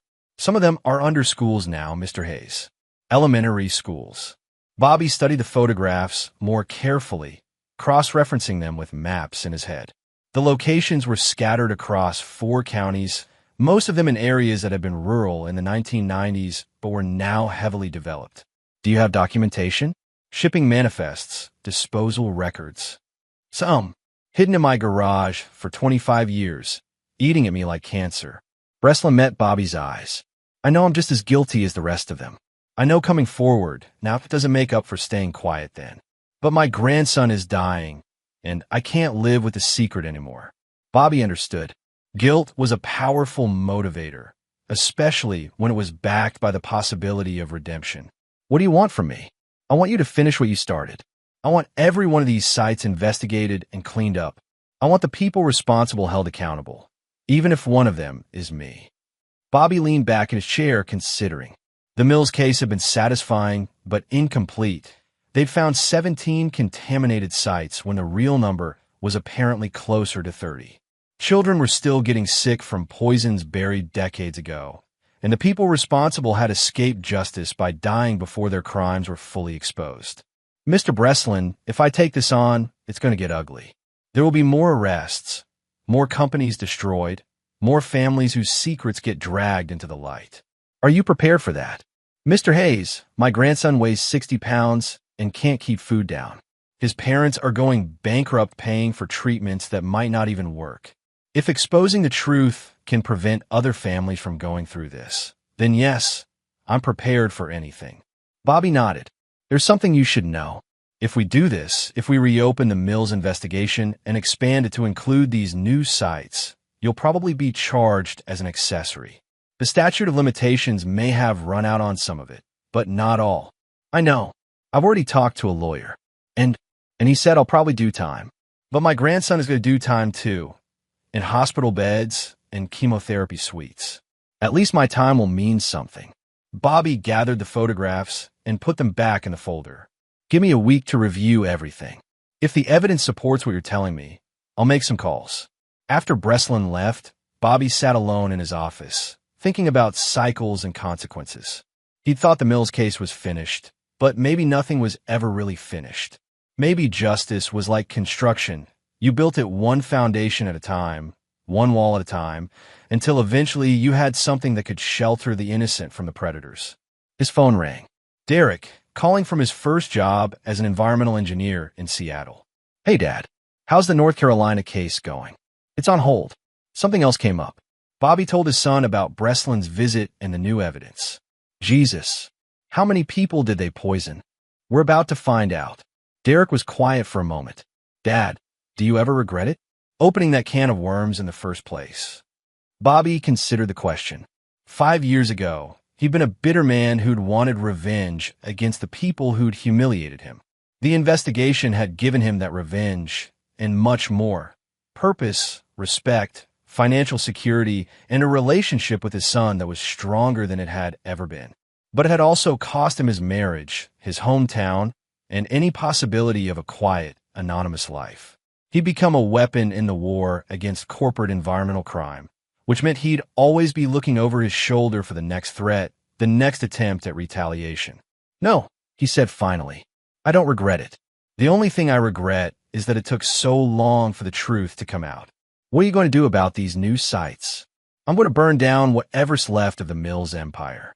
And then I'm going to keep burning until there's nothing left but ashes and the truth." 3 months later, Bobby stood in a federal courtroom in Pennsylvania, watching as the last of Raymond Mills's surviving accomplices were sentenced to prison. Michael Breslin got 2 years for his cooperation and testimony. 3 other former Mills employees got longer sentences. The company that had built the elementary school over contaminated land was fined $50 million and forced into bankruptcy. Linda was in the courtroom, sitting in the back row and watching the proceedings with the careful attention of someone who'd learned to appreciate the weight of consequences. They'd spoken briefly in the hallway, cordial words between 2 people who'd shared a life but no longer share a future. "I'm proud of you," she'd said simply. "Thank you," Bobby had replied, and meant it. Derek was there too, having taken time off from his job to watch his father's work reach its conclusion. Afterward, they walked to Murphy's Diner for coffee and pie, a tradition that had somehow survived all the changes. "So what's next?" Derek asked. Bobby looked out the window at the town where he'd been born, raised his son, and discovered that ordinary people could do extraordinary things when they refused to accept the unacceptable. "There's a case in Montana," he said. "Mining company that's been poisoning groundwater for 30 years. The locals are starting to ask questions." Derek smiled. The Bobby Hayes Cleanup Service, traveling wherever environmental criminals fear to tread. Something like that.